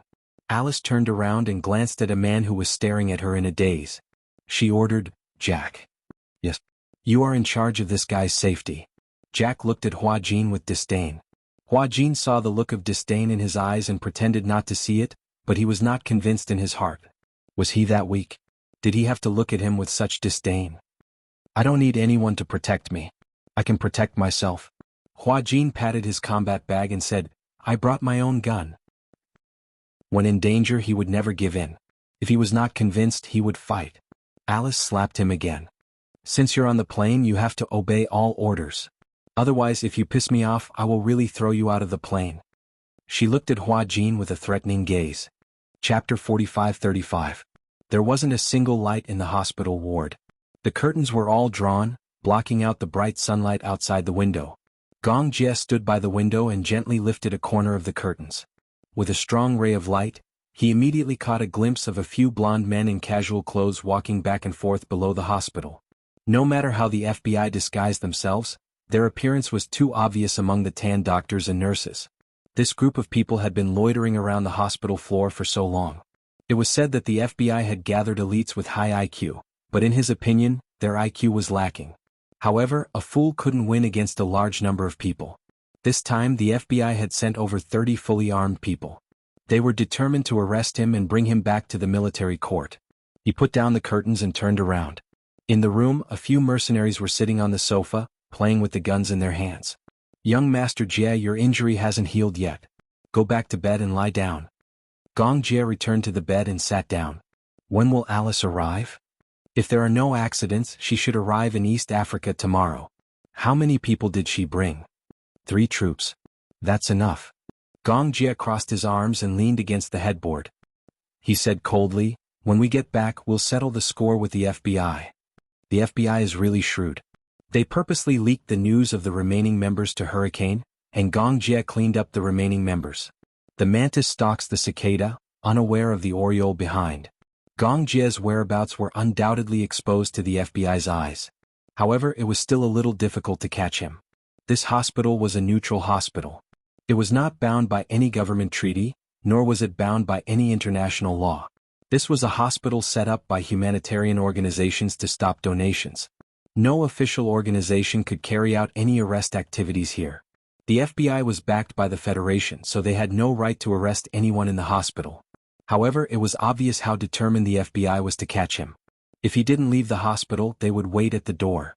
Was Gong Jie going to stay in the hospital for the rest of his life? Thus, the FBI waited at the hospital all night. Originally, Gong Jie didn't care about the FBI. However, after eradicating the remnants of the Sacred Hall sect, the mercenaries he brought out were greatly weakened. If they were to clash head-on with the FBI, the gains would not make up for the losses. The plane landed smoothly at the airport in East Africa. Instead of calling it an airport, it would be more accurate to call it a wasteland. Previously, the armed forces had wantonly bombed the railways, airports, and all the transportation fortresses into ruins. The plane hovered over the ruins for a long time before landing on a grassy area next to the airport. After the plane landed, everyone got off the plane. Looking at the devastated airport, no one was surprised. They were used to war. Only Hua Jin, he was stunned by the scene in front of him. Living in a peaceful country, he had never thought that war would bring about such cruelty. Even though he had experienced the war personally, East Africa had become like this after not seeing it for such a long time. It was a complete mess and not a single blade of grass grew. It was said that East Africa had temporarily stopped fighting because of the plague, but no one knew when the war would rage again. The peacekeeping force had already intervened, but now it was useless. "What are you waiting for?" Chapter 45-36. Hua Jin asked curiously, "Are we going straight to the hospital now?" Alice frowned and said, "Let's not go to the hospital first. The flight is tiring. Let's go to the relay station to rest first." Okay. Alice had asked Hua Jin to listen to her no matter what. Hua Jin did not dare to make his own decisions. He was afraid that he would cause trouble for her and Gong Jie. At the same time, good news came from the hospital. The Capital Medical University had successfully developed a vaccine against influenza. After several tests, the success rate of the vaccine was guaranteed. However, it would take some time before the vaccine could be put into use. The safety of the vaccine had to be confirmed before it could be widely used. The entire world was in a state of panic in the 2 months between the beginning of the pandemic and the introduction of the vaccine. The Capital Medical University was the first to develop an inactivated vaccine, which shocked the entire world. No one expected country Z to be the first to develop a vaccine against influenza. At that time, they had only received news that the vaccine was successfully developed. No one knew when the vaccine would be put into use. However, this gave Yun Shishir a glimmer of hope. The successful development of the vaccine meant that the influenza was not invincible. At the same time, she also hoped that the vaccine could be tested and put into use as soon as possible. Xiao Bao's condition had stabilized. The doctor said that his condition would not worsen for the time being. His body was under control, which was the best outcome. However, Xiao Yichen's condition was not as ideal. A week before the vaccine was developed, his condition worsened. Yun Shishir even signed the donation agreement under the doctor's suggestion. When signing the agreement, Mu Yaja did not mind signing it. However, this was Xiao Yichen's wish. He did not know if he could survive the flu. He did not know if he could wait until the vaccine was developed. During the development period, the development of the vaccine was kept a secret from the public. Xiao Yichen thought that if he did not survive this time, he would donate his body to the Capital Medical University to be used in the vaccine experiment. Yun Shishir could not bear to do that. However, this was Xiao Yichen's wish. That was his body. He had the right to make his own decisions. Although she could not bear to part with it, since it was Xiao Yichen's wish, she had to work hard to fulfill it for him. That night, Xiao Yichen's condition worsened and he was pushed into the operating room. Outside the operating room, Yun Shishir officially signed the donation agreement. After signing her name, she was completely defeated. Mu Yaja hugged her as they watched over little Yichen, who was undergoing emergency treatment in the operating theater. This was the 4th time this month that Xiao Yichen's condition worsened. Yu carried Yueyao and stood guard outside the operating theater. From the start, he did not expect Xiao Yichen's condition to deteriorate to this extent. He even felt that, apart from Yueyao, he was in the greatest danger. Little Yichen was in good health, so he would definitely be fine. However, he did not expect that Xiao Yichen, who was in the best condition in everyone's eyes, would fall the fastest and his condition worsen the most. Due to the worsening of his condition, he had not seen Xiao Yichen for a few days. On the contrary, he did not want to see Xiao Yichen now. This was because he knew that if he were to see Xiao Yichen now, there would only be one situation. Chapter 45-37. Yun Shishir couldn't figure it out. Finally, the vaccine was successfully developed, but why couldn't Xiao Yichen hold on? Yu paced back and forth outside the operating theater, holding back his tears. He didn't dare to cry and he didn't want to cry. He was afraid that if he cried and shed tears, little Yichen would really leave him. Why should he cry when it wasn't confirmed yet? Yu forced himself to calm down. He turned to look at Yun Shishir, who was covering her face and waiting anxiously. However, he couldn't comfort her. Even he himself was worried sick. How could he pretend to be calm and comfort mommy? Xiao Yichen, didn't you always say that we have telepathy? Yu stared at the door of the operating theater and thought to himself, you always said that we don't have telepathy, so I definitely don't care about you. Can you hear my voice now? On the operating table. Xiao Yichen lay weakly on the operating theater. His body was covered with machines and an oxygen respirator. He could vaguely hear a voice calling out to him. Xiao Yichen, can you hear my voice? Xiao Yichen opened his eyes wide. Even though the operating lights were glaring, he still opened his eyes wide. It was Yu's voice. He heard Yu's voice. Yu? He struggled to get up, but the nurse pressed him down. Don't be agitated. Doctor, why did the patient suddenly get up? He opened his eyes. He seems to have regained consciousness. The doctors and nurses gathered around. They were a little uneasy when they saw Xiao Yichen's eyes wide open. Could it be the final radiance of the setting sun? Check the patient's heart rate and blood pressure immediately. Doctor, it's not good. His blood pressure is dropping rapidly. His heart rate is also declining. Resuscitate him immediately. Mu Yichen listened carefully. There was a flash of white light. Xiao Yichen opened his eyes again. However, he was in a daze when he saw an empty darkness. In the darkness, he could vaguely see a thin figure standing there. He was a little confused and couldn't help but walk closer. As for the shadow in the camera, it swayed slightly and actually walked towards him. Xiao Yichen was a little alarmed. He took half a step back until Yu's figure became clearer. Yu? Xiao Yichen's eyes. In his chaotic dream, he even forget that he was still lying on the operating theater. Since last night, after his condition had worsened, he had been having many dreams. In a trance, he felt that he was in reality for a moment, and in an illusion for a moment. He was gradually unable to distinguish between reality and illusion. When the boy saw him, he ran over excitedly and hugged his shoulders. You're not allowed to leave us. Do you understand? Xiao Yichen was confused when he heard this. What did I do? The doctor said that your condition has worsened. You might not make it. Yu could no longer pretend to be calm.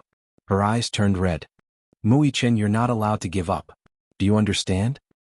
Who said that my condition has worsened? Xiao Yichen was baffled. Idiot, aren't I fine? Yu stared at his face for a long time before she finally said, Mu Yichen, thank you. Chapter 45-38. Thank you for appearing in my life. But don't leave so easily. It wasn't easy for me to fall in love with a brother like you. Are you going to abandon me for no reason? Yu was a little agitated. Mu Yichen, can you work harder? I heard from mommy that the Capital Medical University has already developed a vaccine for this influenza. You have to hang in there, don't give up now. When Xiao Yichen heard this, he finally understood what was going on. He looked around and realized that this world wasn't the real world. And Yu Yu wasn't really standing in front of him. It was probably just an illusion. He was critically ill? Was it that serious? He had been in a coma for a long time. Even before he was critically ill, he had been in a coma for a long time and had been relying on the nutrient solution to sustain his life. Perhaps he had been too careless in the past. He had always thought that this influenza virus was probably just a relatively serious cold. When it worsened and became infected with pneumonia, Xiao Yichen, who was optimistic by nature, didn't take it seriously. He felt that he would definitely be able to survive this dangerous period. He believed that he was the chosen one and that God wouldn't make things too difficult for him. Otherwise, he would still be able to easily turn danger into safety after walking through danger so many times. This was just a test. However, the deterioration of his condition was contrary to his optimistic thinking. Gradually, he even needed to use a ventilator to prevent himself from suffocating in his sleep, from being monitored for 12 hours to 24 hours a day, and later, from being able to ingest liquid food to only being able to use nutrient solutions to maintain vital signs. He slowly accepted the fact that this aggressive influenza was definitely not as easy to deal with as he had imagined. As the pneumonia spread, it slowly spread to his other organs. So, wasn't he in the real world now? Yu Yu said to him, "You're in the resuscitation room now. Everyone is waiting for you, so you have to pull yourself together. You can't give up just like that, okay?" Xiao Yichen was a little confused. "I'm in the resuscitation room? Idiot, don't you feel anything?" Xiao Yichen did not know whether to laugh or cry. "I really don't feel anything." If not for Yu Yu waking him up, his consciousness would still be in the chaotic space and he would not be aware of his current situation. "You don't worry. I'll definitely get better." "That's all talk, I don't believe it. Unless—" Yu Yu suddenly smiled with tears in her eyes and stretched out her pinky finger. "Unless you pinky swear with me." "Pinky promise?" When Xiao Yichen saw this, he smiled helplessly and stuck out his pinky. "I really don't know what to do with you. Let's pinky swear then." "Pinky promise. Don't change your mind for 100 years. After Xiao Yichen finished speaking, he couldn't help but ask curiously.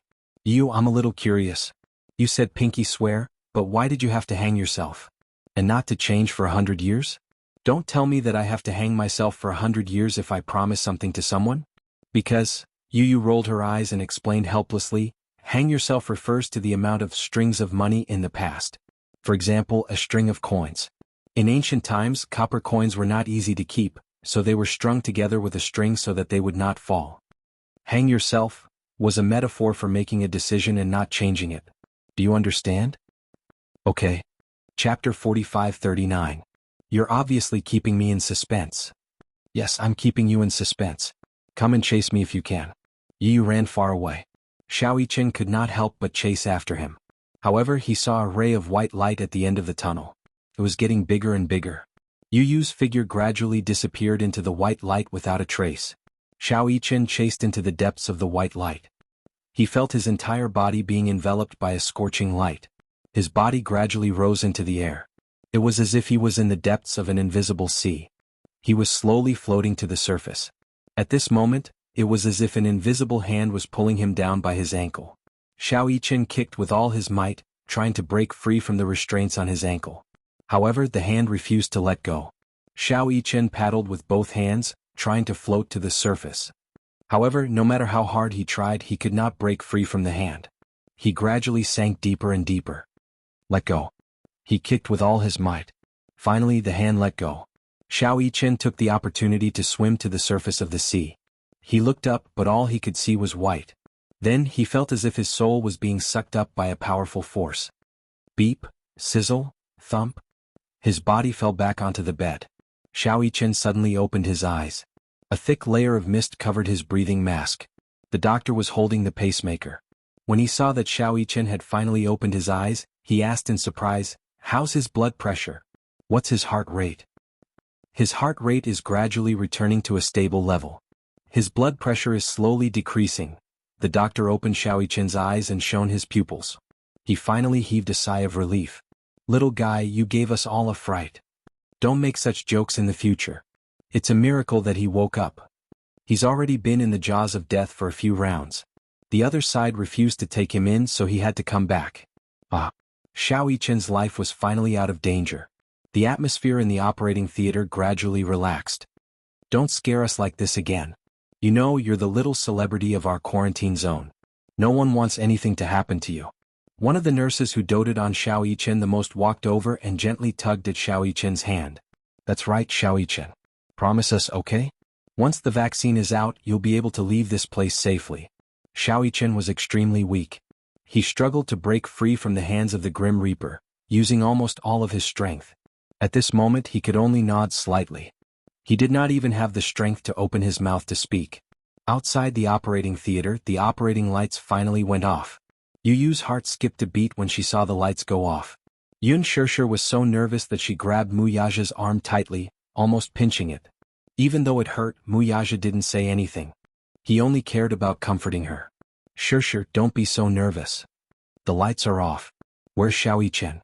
She was so scared. When the door opened, what she had been waiting for was a bed covered with a white cloth. He won't. Don't think too much. Mu Yaja didn't know what the situation was, but the most important thing right now was to comfort Yun Shirshir. I'm fine. Don't worry about me.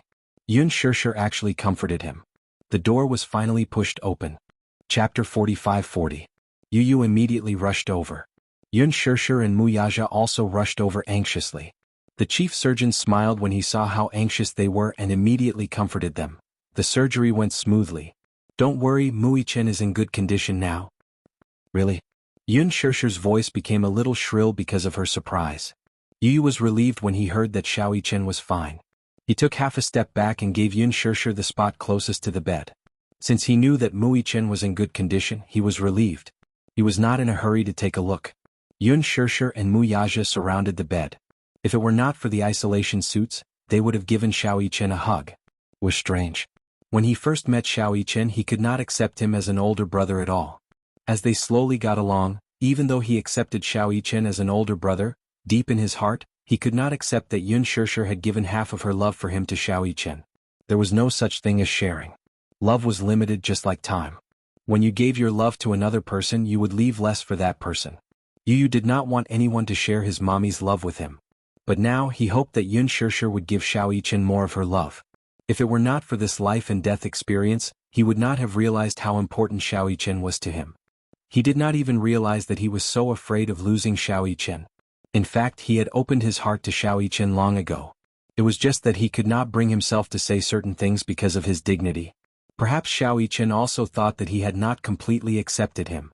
This was because there were some things that others would not know if they were not said. There were some things that the loved one would never know if they were not said out loud. Moreover, he always said one thing and meant another. He clearly liked her but said that he did not. He clearly loved her but said that he did not love her. He clearly cared but said that he did not care.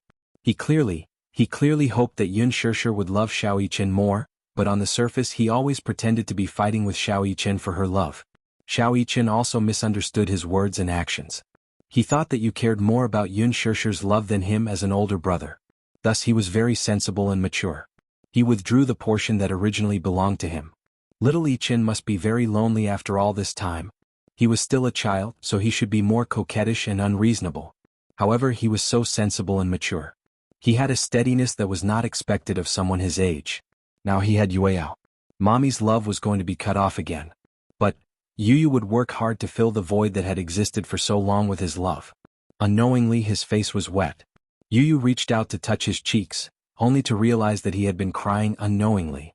Perhaps it was because he was too emotional. He was too emotional because Xiao Yichen was safe and sound. He wanted to give Xiao Yichen a big hug. He wanted to hug him tightly and say to him, Xiao Yichen, welcome back.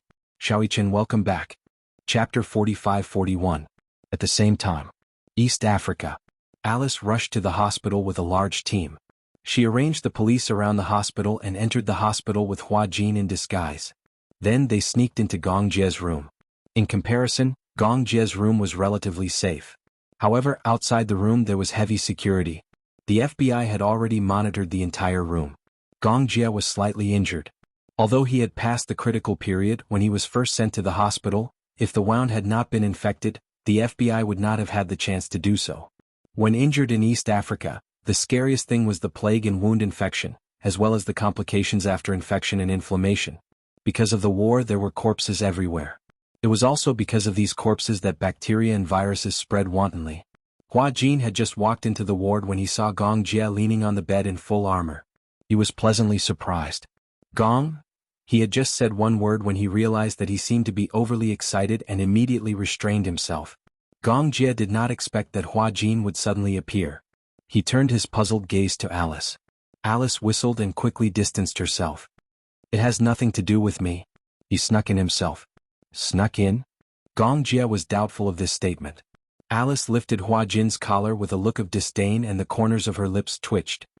Please, do you know how he snuck into the army? He stole the mercenary uniform and combat bag, wrapped himself up tightly and then openly snuck in.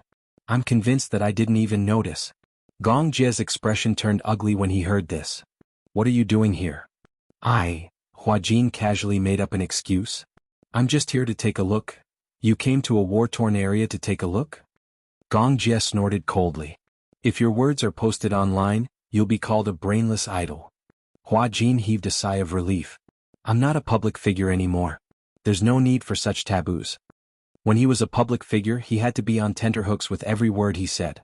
Every nerve in his body had to be stretched taut. Even when facing the camera, every word and sentence had to be prepared by the public relations company. Every word was very meticulous. If it was an ordinary person, even if they made a few jokes in private, it would be harmless and no one would take it to heart. As for public figures, their flaws and strengths would be magnified infinitely.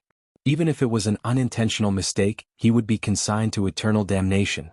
After leaving the entertainment industry for so long, he still hadn't gotten used to such a relaxed lifestyle. There were no paparazzi following them in the dark, and there were no busy drafts. Gradually they could speak as they pleased. Alice glanced at Hua Jin from the corner of her eyes and said helplessly, Hey, do you have to be so arrogant? Why don't you just say that you're worried? Hua Jin was still stubborn. Who's worried? When Gong Jie heard this, his tense handsome face suddenly relaxed a little. You're here because you're worried about me? No. Hua Jin denied flatly and glared at Alice. If you talk nonsense again you'll what? Chapter 45-42. Gong Jie looked at Hua Jin with a teasing gaze. The latter whistled awkwardly. She made it up. Got it. Of course, Gong Jie could tell that he was lying to him. Hua Jin snorted in his heart. What? Wasn't this man fine? He didn't have a broken arm or a broken leg like he had imagined. He thought that Gong Jie was seriously injured and trapped in East Africa. But in the end, his leg was fine and so was his arm. He didn't even know how to cry the tears he had prepared all the way here. If he had known earlier, he wouldn't have come. He would have taken such a big risk. But that was how he acted in a fit of pique. He heaved a sigh of relief when he saw that Gong Jie was fine and had only suffered some minor injuries. He did not know how serious his injuries were, but at least he was not in any serious condition for now. Nothing was more important than a person being fine. Outside the hospital, the FBI has deployed many people. According to my observation, the hospital is surrounded by more than 20 agents. As for how many are outside the hospital, I'm not sure. Alice and Gong Jie sat opposite each other. The huge ward was filled with mercenaries. Gong Jie furrowed his brows in frustration. They won't give up until they catch me. They've schemed so much just to bring you back to the Nuremberg military court. I think those judges are already rubbing their hands and getting ready. If they can put you on trial, they can immediately retire with glory. That's not the problem. Gong Jie looked out of the window thoughtfully. I'm only thinking about one problem now. Huh? Alice looked at him in confusion. What's the problem? Gong Jie looked at her meaningfully. Do you still remember what day tomorrow is? Tomorrow? After he mentioned it, Alice was a little confused for a moment. That's right. Was tomorrow an important day? Alice raised her watch and looked at the date on it. She calculated tomorrow's date, but she couldn't think of anything important. Is there anything important tomorrow? Alice was at a loss. Gong Jie snorted in disdain and crooked his finger at her. Come here. Alice inched toward him curiously, but the man unceremoniously pinched her nose and flicked her forehead. It's my birthday tomorrow, dummy. Alice covered her forehead in pain, but when she heard Gong Jie say that tomorrow was her birthday, her eyes flickered a little. She slapped her forehead again. How could I forget? It's your birthday tomorrow. Maybe you haven't gotten over the jet lag yet. Humph, I think you don't care about this at all. Don't worry. Where's the present? Gong Jie opened his palm to her like a child asking for a gift. Alice braced herself and replied, I didn't prepare a gift. Gong Jie cast a sidelong glance at her, clearly expressing his dissatisfaction. Behind them, Hua Jin looked at them silently. He felt that there was an indescribable chemistry between the two of them. It was said that the two of them had known each other for a long time and had gone through fire and water together. This kind of chemistry couldn't be cultivated overnight. Moreover, Alice had sacrificed so much for him. Because Gong Jie was infected with the virus, in order to save him, Alice used her own body to experiment on the vaccine. If it weren't for her, Gong Jie wouldn't have been able to survive the infection of the virus. And because her body was affected by the experiment, she lost her fertility. Chapter 45-43. She had never told him about it. What? Was she afraid that he would feel guilty if he found out? Perhaps she did not want this matter to bind Gong Jie for the rest of his life. If it were another woman, she might have told Gong Jie about this matter to make him feel guilty. This way her love would become righteous. Then, what if it was him? If he had sacrificed so much for someone, would he really remain silent? So far, the only person who could make him sacrifice without any complaints was Yun Shirshir. He had not dared to think that he would remove his cornea for Yun Shirshir. He had not dared to think about it before. He even thought that he would not do it. But now that things had developed to that point, he did it almost without any hesitation. Then, if the same thing happened again and the other party was Gong Jie, would he still do it? To be honest, he did not know if he could do what Alice did. Alice's love for Gong Jie was too heavy and too great. For Gong Jie, she personally brought people and came to East Africa to look for him regardless of the consequences. She loved Gong Jie so much. Why did she not confess to him? If Gong Jie knew about this, what would he think? Hua Jin was deep in thought when he heard Alice say, "You're still thinking about a birthday present at this juncture?" He came back to his senses and looked at Alice. However, he saw Alice looking at Gong Jie with a look of disdain. "It's my birthday tomorrow. I'll have to trouble you. I'll celebrate it with you when we get back to the island." I want to celebrate it." Gong Jie even sighed. "Originally, I wanted to rush back to celebrate my birthday with my sister. He was born on the same day as Yun Shirshir. His biggest wish was to celebrate his birthday with Yun Shirshir every year. He was afraid that he could not do it this year." Gong Jie could not help but feel a little regretful. "I'll go outside and check if there are any FBI soldiers in the hospital."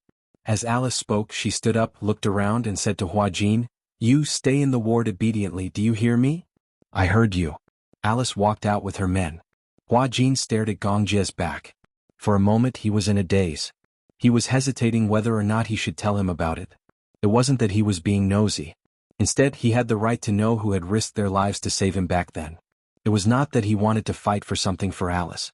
Instead, it was a personal sacrifice. Although it was not for the sake of getting what he wanted, at the very least, he wanted to let Gong Jie know that he had paid such a huge price. This was the right of Gong Jie. It was also Alice's duty. Similarly, there was one more thing he wanted to confirm. Hua Jin suddenly plucked up his courage, walked in front of Gong Jie and sat down opposite him. Gong Jie's knuckles, which were holding the teacup, stiffened. He looked at him in a daze.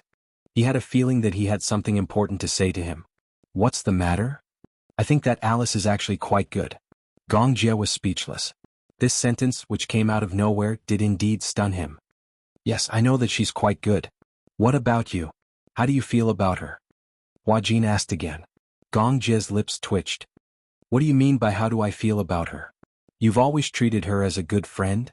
Gong Jie pondered for a moment and then said seriously, "Rather than calling her a friend, it's better to call her a comrade." "Comrade? Revolutionary friendship?" Chapter 45-44. Hua Jin sat down opposite him. "I think that Alice is quite good." Gong Jie looked at him suspiciously. He didn't understand why he was suddenly telling him this. Hua Jin continued, "Alice may sound mean, but she has a sharp tongue but a soft heart." Gong Jie tapped the table lightly with his fingers. "Do you have something to say?" Hua Jin licked his lips.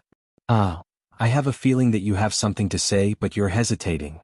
"It's like this." Hua Jin took a deep breath and said, "I think that you owe her a thank you." Gong Jie was stunned. "Do you know why Alice is infertile?" Gong Jie suddenly stood up when he heard this. He grabbed his collar and frowned slightly. "You know?" He had always wondered why Alice would lose her ability to conceive for no reason. However, no matter how he asked Alice, Alice refused to answer. Gong Jie had also secretly investigated this matter. However, there was nothing fishy about Alice's infertility. If Alice was said to be a woman whose private life was more chaotic, Then perhaps because she was too indulgent and had too many abortions, or perhaps because she hurt her body because of her promiscuity, then it would be a different story. Although Alice was very good at talking, in fact, her love and private life could be said to be a blank slate. It was impossible to say that she was infertile from birth. But, as for the reason behind it, she had never mentioned it to her brother. Hua Jin knew the reason. Gong Jie couldn't help but feel agitated. He had always been troubled by Alice's infertility. Hua Jin saw that he was so nervous and asked, "Are you very concerned about her?" "Of course." Gong Jie became anxious and asked, "Don't you know? Tell me." "Because," Hua Jin gulped and asked again, "do you remember that you were infected with the plague when you carried out a mission? Didn't you get infected with the virus?" Gong Jie said, "Yes."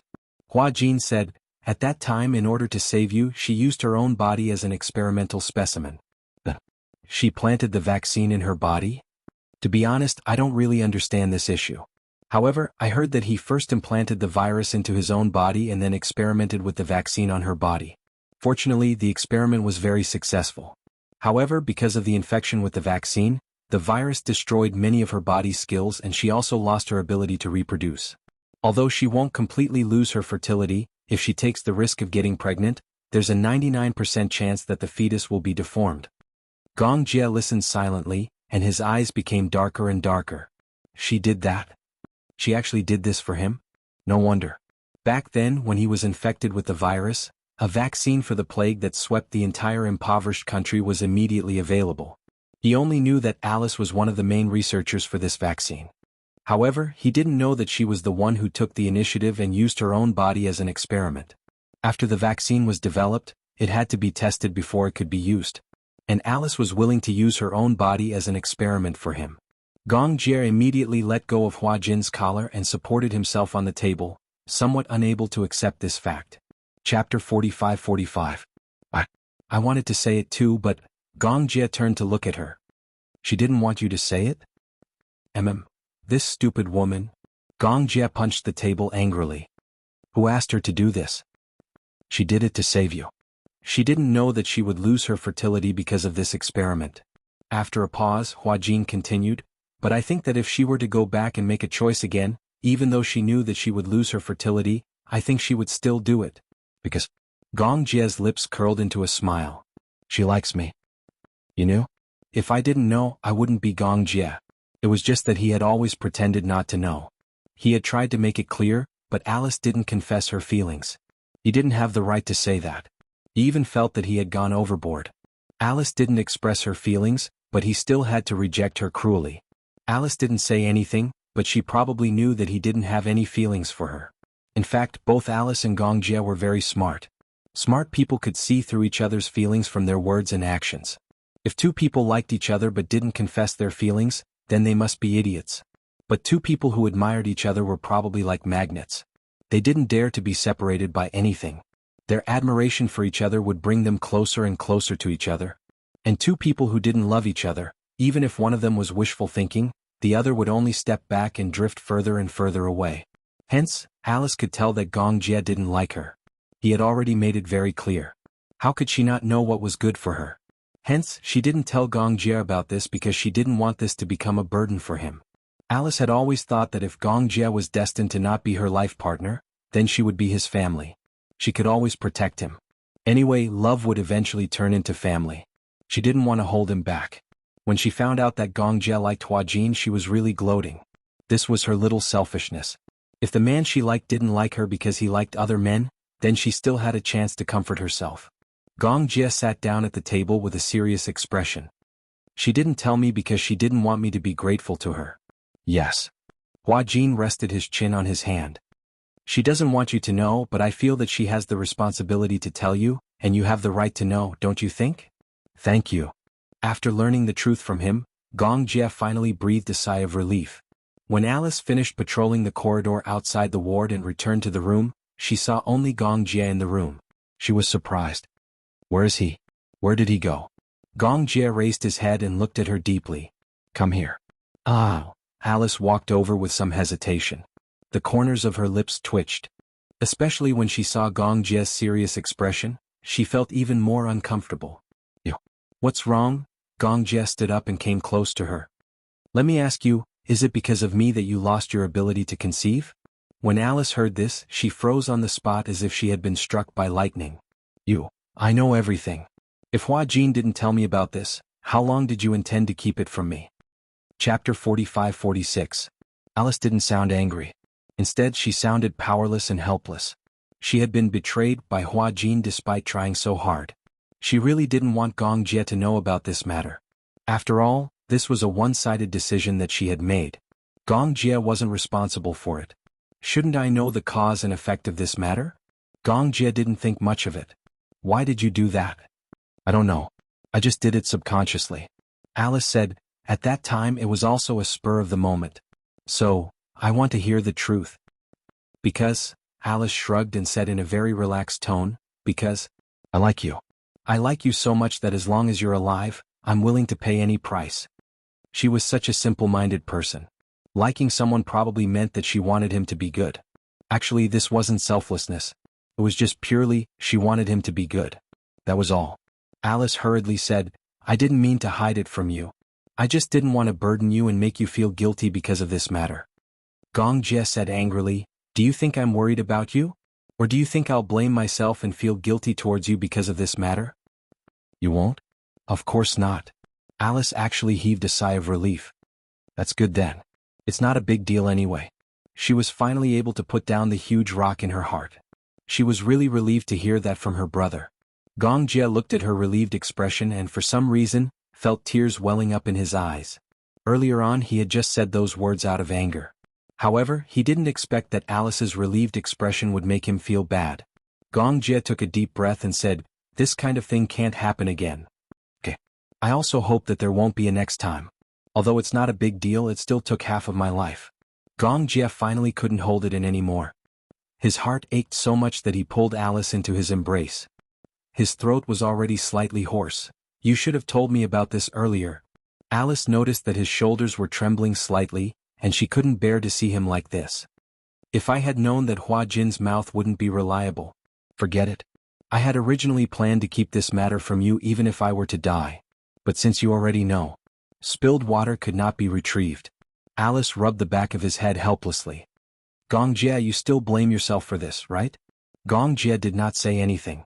Alice asked again, do you know why I never told you? Gong Jie was still speechless. Because, Alice said faintly, I don't want you to treat me as your benefactor and feel grateful and guilty towards me.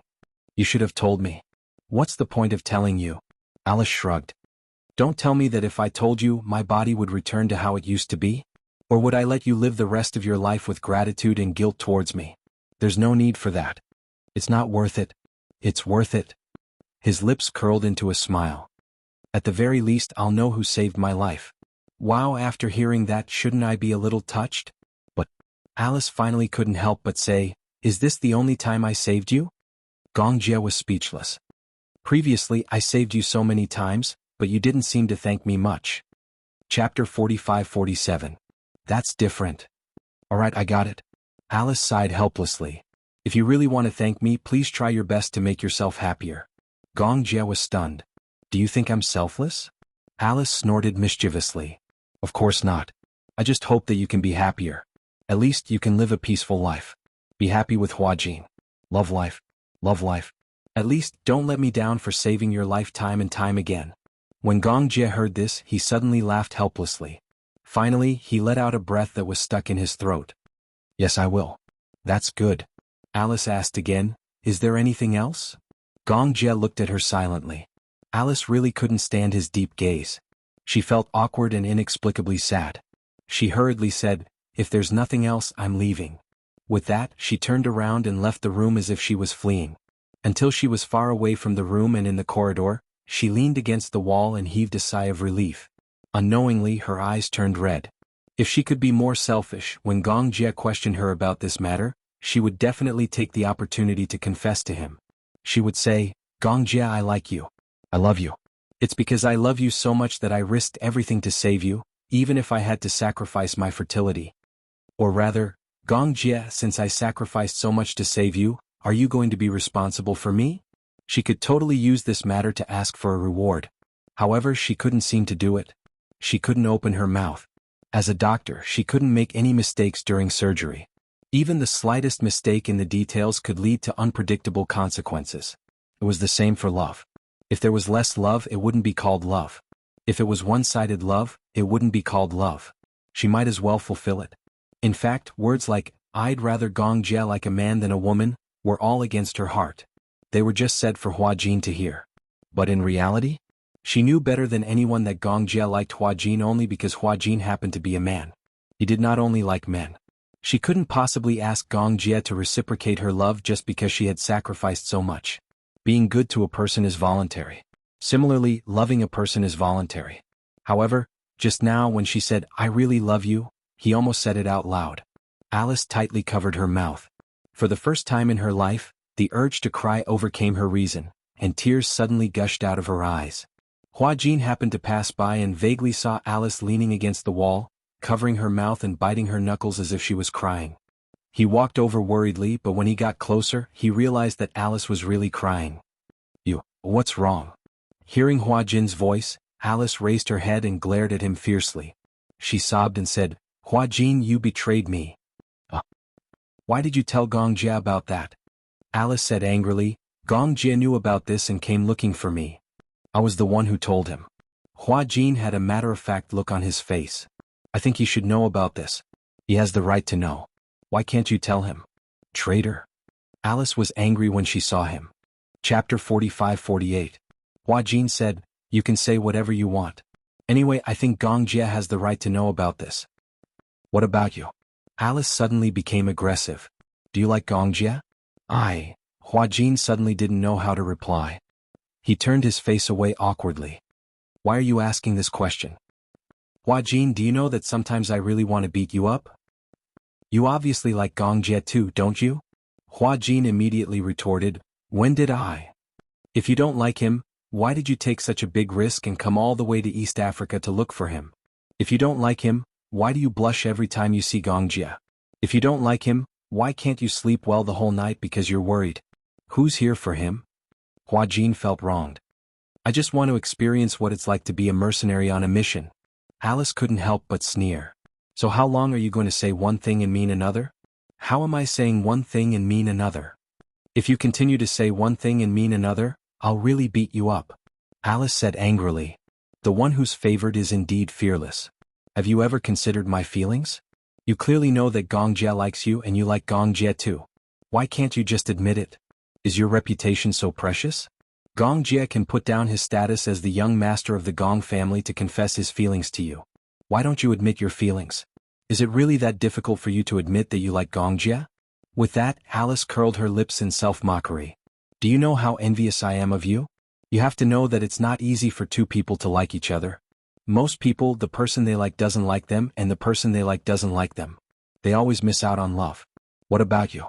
Don't wait until you really miss out on love and regret it. What about you?" Hua Jin said angrily, "Aren't you the same? Don't you like Gong Jia? Why didn't you say a word or tell him? Don't tell me you're just going to watch him pass by? Because he already knows everything. Whether I say it or not, the effect will be the same." Hua Jin said angrily, "How would you know if you don't try? What if he likes you a little? There's no need for that. It's different. Even if he knows about it, you didn't tell him about it in front of him. At least tell him about your feelings." Alice suddenly turned her head and looked at him with tears in her eyes. "You want me to confess in front of him and be rejected once? That's not what I meant. Or do you want me to beg for his mercy in front of him?" Hua Jin was at a loss for words. "I didn't." Alice almost exhausted all her strength. "It's not a big deal. As long as you work hard, it will be useful. If she didn't like him, she didn't like him. If she didn't love him, she didn't love him. Although no matter what, one had to try their best and struggle a little to know whether there was hope or not." Chu Yunxing was still in a daze. But this was the only thing that Alice didn't want to struggle with. Her greatest gentleness was not to disturb or force him. Chapter 45-49. Hua Jin looked at Alice in a daze and was silent for a long time. Alice asked, "Life is so short. Isn't it a blissful thing to be able to be with someone you like and who likes you back?" At the hospital, Yun Shirshir sat on the balcony. After drying the clothes, she leaned against the balcony in a daze. Mu Yaja walked over and hugged her waist from behind, gently resting his head on her shoulder. "What's wrong? What's on your mind?" I'm thinking, when will the vaccine be available? Muyaja couldn't help but laugh. It's not like you're just thinking about it. The vaccine will be available for clinical use tomorrow. But I'm still praying silently in my heart. Who are you praying to? Jesus? Or Buddha? Muyaja paused and said, as the saying goes, if you're sincere, it'll happen. If you're not sincere, how can God hear your prayers? Muyaja gently stroked her hair. Alright, don't think so much. I'm worried just like you. But worrying is useless. Yun Shirshir was still absent-minded. Muyaja kissed her cheek and hugged her gently. Tomorrow is your birthday. Yun Shirshir finally reacted. My birthday? You were so busy taking care of the little guys that you forgot about your birthday? Yun Shirshir said, how can I be in the mood to celebrate my birthday at this critical juncture? We still have to celebrate your birthday. We don't want to build our happiness on Xiao Yichen's suffering. Instead, we have to persevere in the face of adversity and hope for life. Muyaja continued, besides, your birthday is very meaningful. When the time comes, we'll bake a cake and send it to Xiao Yichen. Although he can't be by your side this year, we have to tell him that we hope that he can be there for your birthday next year, the year after that, and every year after that. Yes. Yun Shirshir nodded. Unknowingly, her face was wet with tears. After returning home from the hospital, because she had not been home for a long time, the whole house was filled with a sense of loneliness. He hadn't come back for a long time, so much so that there wasn't even the slightest trace of life left. Yun Shirshir hurriedly turned on the lights in all the rooms. The bright light finally brought a trace of vitality to the cold and cheerless home. After Muyaja parked the car, he walked into the house. Looking at the lights in the house, he finally felt a trace of warmth. Usually he had 3 points and 1 line. Hospital, company, home. Usually Yun Shirshir would be at the hospital. Usually when he came back from the company, he only used the bedroom. When Yun Shirshir was not at home, his 3 meals a day were basically settled in the company cafeteria. Both Lu Jinyu and Jiang Shen were a little surprised. Why had boss been going to the company cafeteria every day recently? Isn't sister-in-law cooking at home? Looking at Muyaja's depressed expression, could it be that the two of them had quarreled? That's impossible. They are clearly very loving and respectful to each other. They could vaguely tell that Muyaja had been preoccupied with a lot of things recently. He was a little absent-minded when it came to company matters. However, Muyaja didn't say anything to them. They didn't dare to ask too much. In front of Yun Shirshir, he was her husband. In front of Yu Yueyao and Xiao Yichen, he was a father. It was only in the company that he was a man of flesh and blood. Chapter 45-50. He was also afraid. Guilt seemed to be the last straw, and it was about to crush him. When he thought back to Xiao Yichen's childhood, he realized that he was not a good father. He did not care for others, nor did he love others. It was only after he got together with Yun Shirshir that he learned how to care for and love children. Thanks to Yueyao, he was finally promoted to a qualified stay-at-home father. As for Xiao Yichen's childhood, he could no longer make up for it. Xiao Yichen was very strong-willed. He was never willing to say anything, but it could be seen that Xiao Yichen was very envious of both Yu and Yueyao. It was the kind of envy that came from deep within his bones. However, he had always been so sensible. He was so sensible that it made one's heart ache. With such a pity, Muyaja was worried that he would never have the chance to make up for Xiao Yichen. At night, negative emotions came and went as one wished. He had not had a good night's sleep for a long time. Now that he was home, he finally felt a trace of the warmth of home. It more or less dispelled some of the loneliness in his heart. He sat on the sofa and looked in the direction of the living room. He listened to the sound of Yun Shirshir beating eggs and mixing flour. Yun Shirshir did not feel very uncomfortable about the cake. However, she had been practicing her baking skills with Yu. She had also improved a little after killing so many people. After a while, she finished mixing the dough and made a cake embryo. Then she put it into the oven. An hour later, the cake embryo was taken out. During this time, Yun Shirshir had already prepared the condensed milk, mousse, chocolate, Oreo cookies and other ingredients. She smoothed the condensed milk and mousse bit by bit. When the final cake was out of the oven, Yun Shirshir looked at the cake that was pretending to be perfect and called Muyaja over happily. Muyaja walked over and looked at the cake. He was very satisfied. Although my skills have deteriorated a little, it's still considered exquisite. I haven't made it in a long time. I'm indeed a little rusty. Yun Shirshir dipped the remaining mousse on her finger and brought it to Muyaja's mouth. Here, try it. Muyaja took a bite and licked it. He raised his eyebrows in satisfaction. The taste is not bad. Right? Yun Shirshir was very pleased. At least this proves that you haven't regressed too much. Where's the packaging? Here. The two of them sealed the cake in a box and put it in the fridge. At night he would not go to the hospital. Gu Jinglian and Chu Ho stayed behind to take care of her, while Yun Shishir and Mu Yaja came back to rest for a while. The two families reached an agreement, taking turns to keep watch at night. This way the pressure on the various families would lessen. Although people could rest in the hospital, they were provided with foldable single beds, which were not comfortable to sleep on. If they did not sleep well, it would affect their condition in all aspects. This was especially true during company meetings. There were several times when Mu Yaja dozed off in front of several employees. Lu Jinyu and Jiang Shen were dumbfounded. When they got home they took a comfortable hot bath. The two of them hugged each other and lay on the bed, feeling extremely comfortable. After so many days of stressful life, they finally relaxed a little at this moment. Yun Shishir lay on Mu Yaja's chest and asked worriedly, "Will Xiao Yichen really be safe?" Mu Yaja opened his eyes.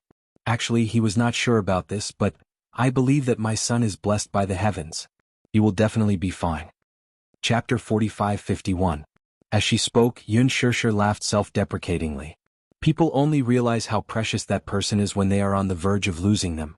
Thinking back, Xiao Yichen has always been very sensible. That day when he was critically ill, I was waiting outside the door and kept thinking about it. I feel like I owe him too much. In the future, there will be plenty of opportunities to make it up to him. I'm just afraid that there won't be any more opportunities. Don't say such things that destroy the morale of our own people. Mu Yaja paused for a moment and immediately comforted her. The vaccine has already been developed. Don't think too much. Don't let your imagination run wild. Go to bed early. Okay. Yun Shishir closed her eyes and lay on his chest. It was rare for her to sleep so peacefully. The next day the sun was shining brightly. The gloomy weather for a few days finally came to an end. The sun was shining brightly and the weather was good. Yun Shishir woke up and drew the curtains. Receiving such warm sunlight, the gloominess in her heart finally dissipated a little. Yun Shishir woke up early in the morning and was busy in the kitchen. Besides the cake, she also had to prepare some dishes. Mu Yaja applied for leave and brought the cake to the hospital with Yun Shishir. Gu Jinglian and Chu Ho were a little confused when they saw that they came with a cake. Whose birthday is it? Yu immediately said, Mommy's birthday. I remember. Yueyao was also beaming with joy. The atmosphere in the hospital was always oppressive.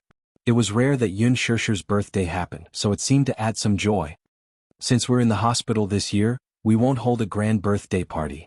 Yun Shishir placed the cake on the table and placed the dishes one by one on the table. Chu Ho was very happy. It would be even better if there was wine. Let's drink a few glasses. Mu Yaja raised his eyebrows. There is. He took out a bottle of champagne from his handbag and even brought a wine glass with him. Even if they were in the hospital, the ceremony of a birthday celebration could not be lacking. Yueyao lay on the table, drooling as she stared at the cake. Suddenly she asked, "Then, what about Xiao Yichen? Can he eat a birthday cake? Cut him a slice first and when we're done eating, send this slice of cake to the quarantine zone." Yueyao's eyelashes drooped in disappointment. Yun Shishir immediately guessed what he was thinking. He squatted down and gently scratched her nose. "Yueyao, that won't do. If the cake is sent in, we can't eat it. The quarantine area is a sterile area. There are a lot of bacteria outside, so my brother can't come out to celebrate his birthday with us." Yueyao said, "Then I'll eat less and leave more for my brother." "Yueyao, be good. You don't have to keep it. The cake is very big. I can't eat too much now. Otherwise, I won't be able to do it if I vomit it out." If he vomited, the blood would flow back into the trachea, which could easily endanger his life. Therefore he had to rely on liquid food for now. He could only eat a little of the cake. A few mouthfuls would be bad enough. Yueyao nodded sensibly. "Then I'll wish Mommy a happy birthday on behalf of my brother." Yun Shishir was so touched that she kissed her. Yu walked over and gave Yun Shishir a big hug. "Mommy, happy birthday. I wish that you'll always be 18. Thank you, Yu. Yun Shishir kissed Yu. Gu Jinglian and Chu Ho gave their blessings one by one. Because of this accident, the relationship between the two families became much better than before. Especially Mu Yaja and Gu Jinglian, who even knew how to tease each other. Chapter 45-52. Chu Ho inserted candles into the cake. The candles were shaped like numbers and Gu Jinglian drew the curtains in the ward. The moment he lit the candles, the faint light reflected on Yun Shishir's face, and her gaze was gentle. Chu Ho said, "Shishir, hurry up and make a wish." She had already thought of the wish countless times. Yun Shirshir closed her eyes, and a strong wish surfaced in her mind. She wished that Xiao Yichen would not miss her birthday again. This wish did not ask for much, but could it come true? Yun Shirshir made the wish sincerely and gently blew out the candles. Chu Ho passed the knife to her. Yun Shirshir cut a piece of cake and put it aside. This piece was for Xiao Yichen. She also cut another piece and put it together with Xiao Yichen. Chu Ho was a little surprised. "Was this for? Have you forgotten? And your Xiao Bao? Not a single one of them can be missing." Chu Ho came back to his senses. "So you haven't forgotten about Xiao Bao?" He had originally thought that Yun Shirshir had probably forgotten about Xiao Yichen because she had been thinking about Xiao Bao. Chu Ho had originally felt that it was a pity that Xiao Bao would not be able to eat the cake because he was also in the quarantine zone. He had not expected that Yun Shirshir would still be thinking about him. "This is for Xiao Yichen and Xiao Bao. Later, after we finish eating, we'll send the cake to them." "Okay. We can't forget about them." After dividing the cake evenly, Yu took a portion for Yueyao and another for Jing Yang. The little guy was eating with relish. Although cake was not a rare thing and the little lads had been living in good conditions since they were young, they were sick of eating all kinds of cakes. However, in such an environment, staying in the hospital for so many years, they had to eat nutritious meals. It was rare to have cake in such a boring diet, so it was considered a novelty. Yu even felt that this cake was the best thing he had ever eaten in the world. Yu raised the cake and asked, "Mommy, did you make this cake?" "Yes." "Wow." Yu looked at her with admiration. "This cake is probably the best thing I've eaten since I came to this world." Yun Shirshir, Mu Yaja could not help but say, "Is it? I feel that my cooking skills haven't changed. You've been eating nutritious meals in the hospital all this time. It's a rare occasion you get to eat cake, so you think it's delicious." Upon hearing this, Yu thought about it for a while. Then he complained to Yun Shirshir, "Mommy, Daddy said that your cake tastes awful." Mu Yaja resisted the urge to hit him. "Did I say that? You're trying to drive a wedge between us." "That's right."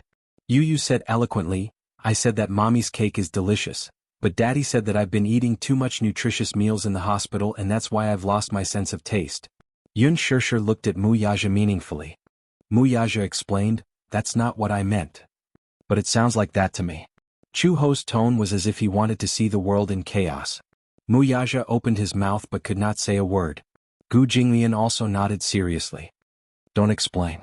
Any explanation is a cover-up."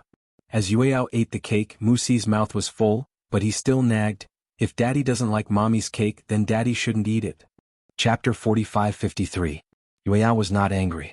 Instead, she enjoyed Mu Yaja feeding her personally. Yu was amused by Yueyao. "Haha, it's best that Daddy doesn't eat. This way Yueyao can eat more, right?" Yueyao finished a piece of cake in the blink of an eye. Then, she turned to look at Mu Yaja and opened her mouth wide again. Everyone couldn't help but think of a baby bird waiting to be fed. They straightened their necks and opened their mouths wide, waiting for their mother to feed them. Mu Yaja patiently fed her a small piece of cake. "Delicious?"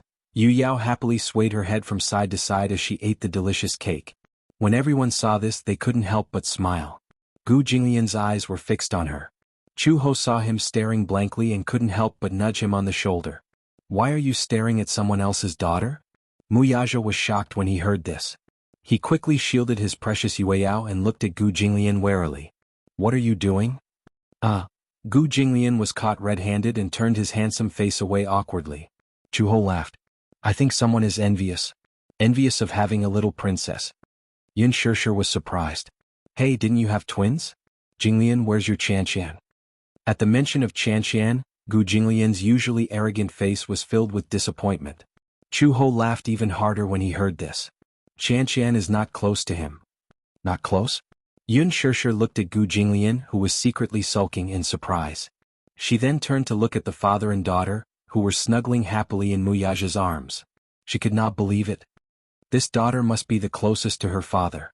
As soon as she said this, the atmosphere in Gu Jinglian's corner became even gloomier. He took a bite of the cake and said nothing. Chu Ho said helplessly, "Logically speaking, that's what they said. However, Qian has also grown up a lot. She can call her mother, brother, and Uncle Fu. She can recognize everyone except for Jing Lian. She cries for me to carry her as if Jing Lian is a demon king." Yun Shirshir's mouth twitched when she heard that. Wasn't that right? Wasn't Gu Jinglian the great demon king himself? Could it be that his killing intent was too strong? After all, in the past, a simple stomp of the Gu family's feet could cause a bloodbath. Gu Jinglian was ruthless. It was said that the more powerful a person was, the more murderous he would be. Children, on the other hand, were very intelligent. Normally, when they saw someone with a strong murderous aura, they would cry out of instinct. No wonder Qian was no longer close to Gu Jinglian. Yun Shishir only comforted her. Jinglian, it's okay. The child is still young. When he grows up, he'll naturally be closer to you. Gu Jinglian didn't know if he should nod or sigh. He asked, was Yueyao close to his father since he was young? That's different. How is it different? Yueyao was taken care of by Yaja since he was young. At that time, I was not in good health after giving birth and he couldn't bear for me to tire myself out. He did everything personally for Yueyao, including breastfeeding him. When Gu Jinglian heard this, he said indignantly, haven't I done enough personally? Chu Ho said, did you take care of the two little guys as well as I did? I cried whenever I got close to them. I couldn't help it. This means that they're afraid of you. There's no choice. Your daughter isn't close to you. Gu Jinglian was furious. That might not be the case when she grows up. Maybe when she grows up she'll still be close to me. Just like Yueyao, she's closest to her father. Chapter 45-54. Yu proudly hugged Yueyao's shoulders. I'm the one closest to Yueyao. Yueyao likes me the most, right? Yueyao's innocent eyes darted around, and she immediately slapped her face. No. Yu was speechless. Everyone laughed. Yu felt a little wronged. She reached out and pinched Yueyao's face. She was angry at her heartlessness, but she couldn't bear to hit her too hard. She only asked eagerly, didn't you say that you like Big Brother the most? Not anymore. As Yueyao spoke, she looked at Jing Yang and said in a childish voice, I like Big Brother Yang Yang the most now. Yu looked at Jing Yang resentfully. Indeed. During her stay in the hospital, Yueyao and Jing Yang's relationship was the best. It was so good that it angered both humans and gods. He had been jealous more than once, but because of Xiao Yichen he had been very worried and neglected to take care of Yueyao. Because Big Brother Yang Yang plays with me. Yueyao said, I like to play with Big Brother Yang Yang the most. Feeling the sharp stab in his back from Yu's angry glare, Jing Yang was so scared that he buried his head and ate the cake. He acted as if he was an outsider who didn't know anything and looked innocent. Everyone laughed even more unbridled. No matter who it was, even Yun Shishir, it was rare to see Yu get snubbed like this. Moreover, it was at the hands of Yueyao. However, even so, Yu still couldn't bear to be angry at Yueyao. She looked at Jing Yang with hostility, but when her gaze returned to the back of Yueyao's head, it was full of tenderness. He gently rubbed Yueyao's black hair and said dotingly, anyway, no matter who Yueyao likes the most, I will always dote on Yueyao the most. Brother Yichen dotes on Yueyao too. Yueyao pouted. At the mention of Xiao Yichen, she felt a little disappointed. Yueyao, when will you be able to see Big Brother? Yueyao misses him so much. Although her tone was full of dejection and grievance, she did not stop eating the cake. Everyone stared dumbfoundedly at Yueyao, who was happily eating the cake but was also worried about Xiao Yichen. For a moment, they didn't know whether to feel sad or laugh. Yu comforted her. Brother Yichen will recover soon. Really? Yueyao's eyes sparkled when she heard this. She bit on her cake spoon and looked up at Yu. What about us? Are we almost done? You'll be fine if you eat more. Alright. When she heard that she would be fine after eating more cake, Yueyao ate even more happily. Yun Shishir was a little worried. Will you gain weight if you eat like this? After all, there was so much sugar and calories in the cake. Yueyao had standard baby fat. Her face was chubby and with a pinch all her fingers could pinch was meat. It was soft and tender, but there was no meat on her body. Her stomach, however, would bulge like a little ball every time she finished eating. Yu hugged Yueyao lovingly. Such a small glutinous ball even had a strong milky fragrance on her body. He had a feeling that this little sister was made of milk.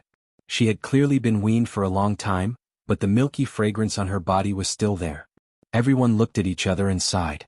Only two people were missing from such a joyous and harmonious scene.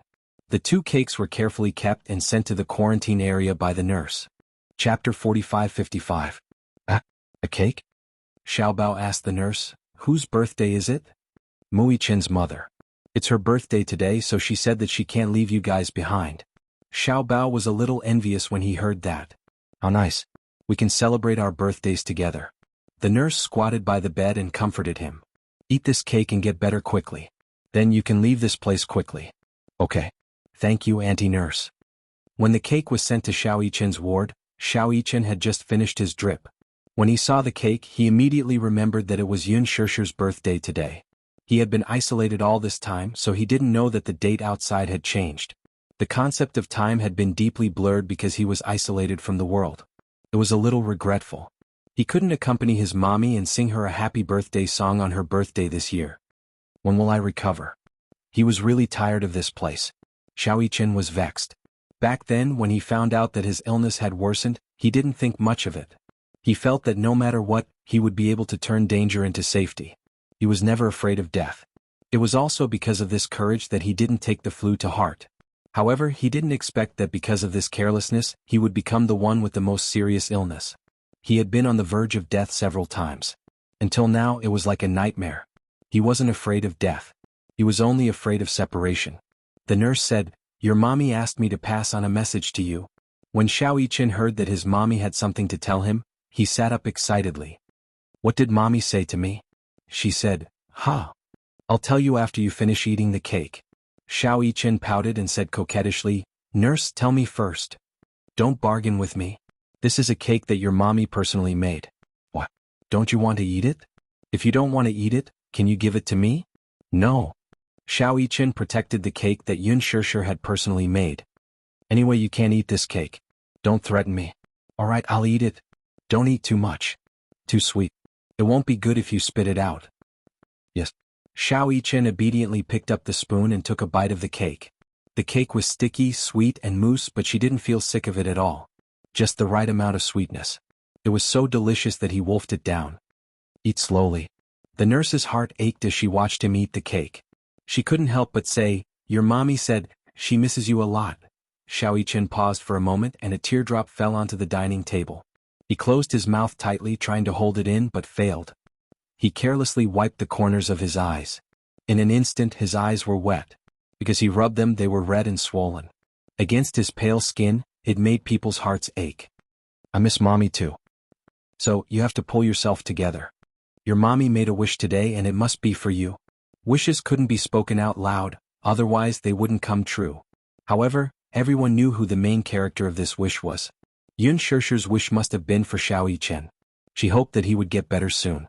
Xiao Yichen finished all the cake. Actually, he didn't like to eat sweets, but because it was Yun Shishir's birthday and she had personally made the cake, he decided to eat it. Chapter 45-56. At the same time. East Africa. Due to the war, it was extremely difficult to find the only remaining shop. However, Alice managed to find it. Next to the hospital, there was a very dilapidated dessert shop. There was also a display cabinet selling cakes. However, the conditions were limited. The surface of the cake inside looked like it was smeared with very cheap cream. There were many places that had not been smoothed, and the appearance was not exquisite enough. However, it was not easy for her to find this shop in such a remote corner beside the hospital. There was probably a market further away. However, due to the conditions in East Africa and the recent invasion of war, there were refugees everywhere. Many shops that were lucky enough to escape the war had been smashed and robbed by the refugees. A cake like this was not cheap. It actually cost dozens of US dollars. Due to the war, the country's currency had been devalued. Only US dollars were allowed to circulate in the market. Alice bought the cake back. When Hua Jin saw that she had bought the cake, he found it a little strange. "Where did you buy the cake from?" "A shop in a remote corner beside the hospital." A remote corner. He had already said that it was a remote corner, but she had still managed to find it. Alice paused and said, "Luckily it's a remote corner, so it hasn't been robbed clean by the refugees. Many conspicuous shops beside the hospital have been robbed and closed. This place is remote, so it's still open." "It's Xiao Jie's birthday today. Have you prepared a gift?" Hua Jin frowned. "I have prepared it." "What gift?" "It's a secret." Hua Jin glanced at her coldly. "I can't tell you." "What?" "It's not a gift for you. Why are you so agitated?" When Alice heard this, she also asked for a snub and whistled. It must be some shameful gift." With that, she carried the cake in. In the ward, Gong Jie was leaning against the window and drinking coffee. When he saw Alice carrying the cake in, his eyes widened in shock. Previously, Alice had told her that she was going to buy him a cake. Gong Jie was worried that she might be in danger. Alice even joked that she wasn't on the wanted list. She wasn't him, so why would she be in danger? Gong Jie did not think much of it. Although Alice wasn't on the wanted list, she was still a member of the Hurricanes. Even the FBI knew her. In addition, at this time there were ruins everywhere. Why would they go to the ruins to find a cake shop? It was simply wishful thinking. He didn't expect that she would really buy the cake back. Unbelievable. This woman was simply omnipotent. Ever since you were young, you could lack anything on your birthday except for cake. Gong Jie was surprised and touched by Alice's kindness. It was so dangerous, but she still insisted on buying him a cake. Cake wasn't a tradition of the Gong family. It was just that after he was young, when he celebrated his birthday with his elder sister, the most important ceremony was to have a cake. Gong Jie was a very ritualistic person. Every birthday, Mu Qingqing would buy them a birthday cake. Although the cake was sometimes big and sometimes small and not enough for 3 people, it was essential to have a cake on a birthday. Chapter 45-57. When it was his birthday, Gong Jie was inexplicably unhappy when he saw that there was no cake. He kept feeling that something was missing.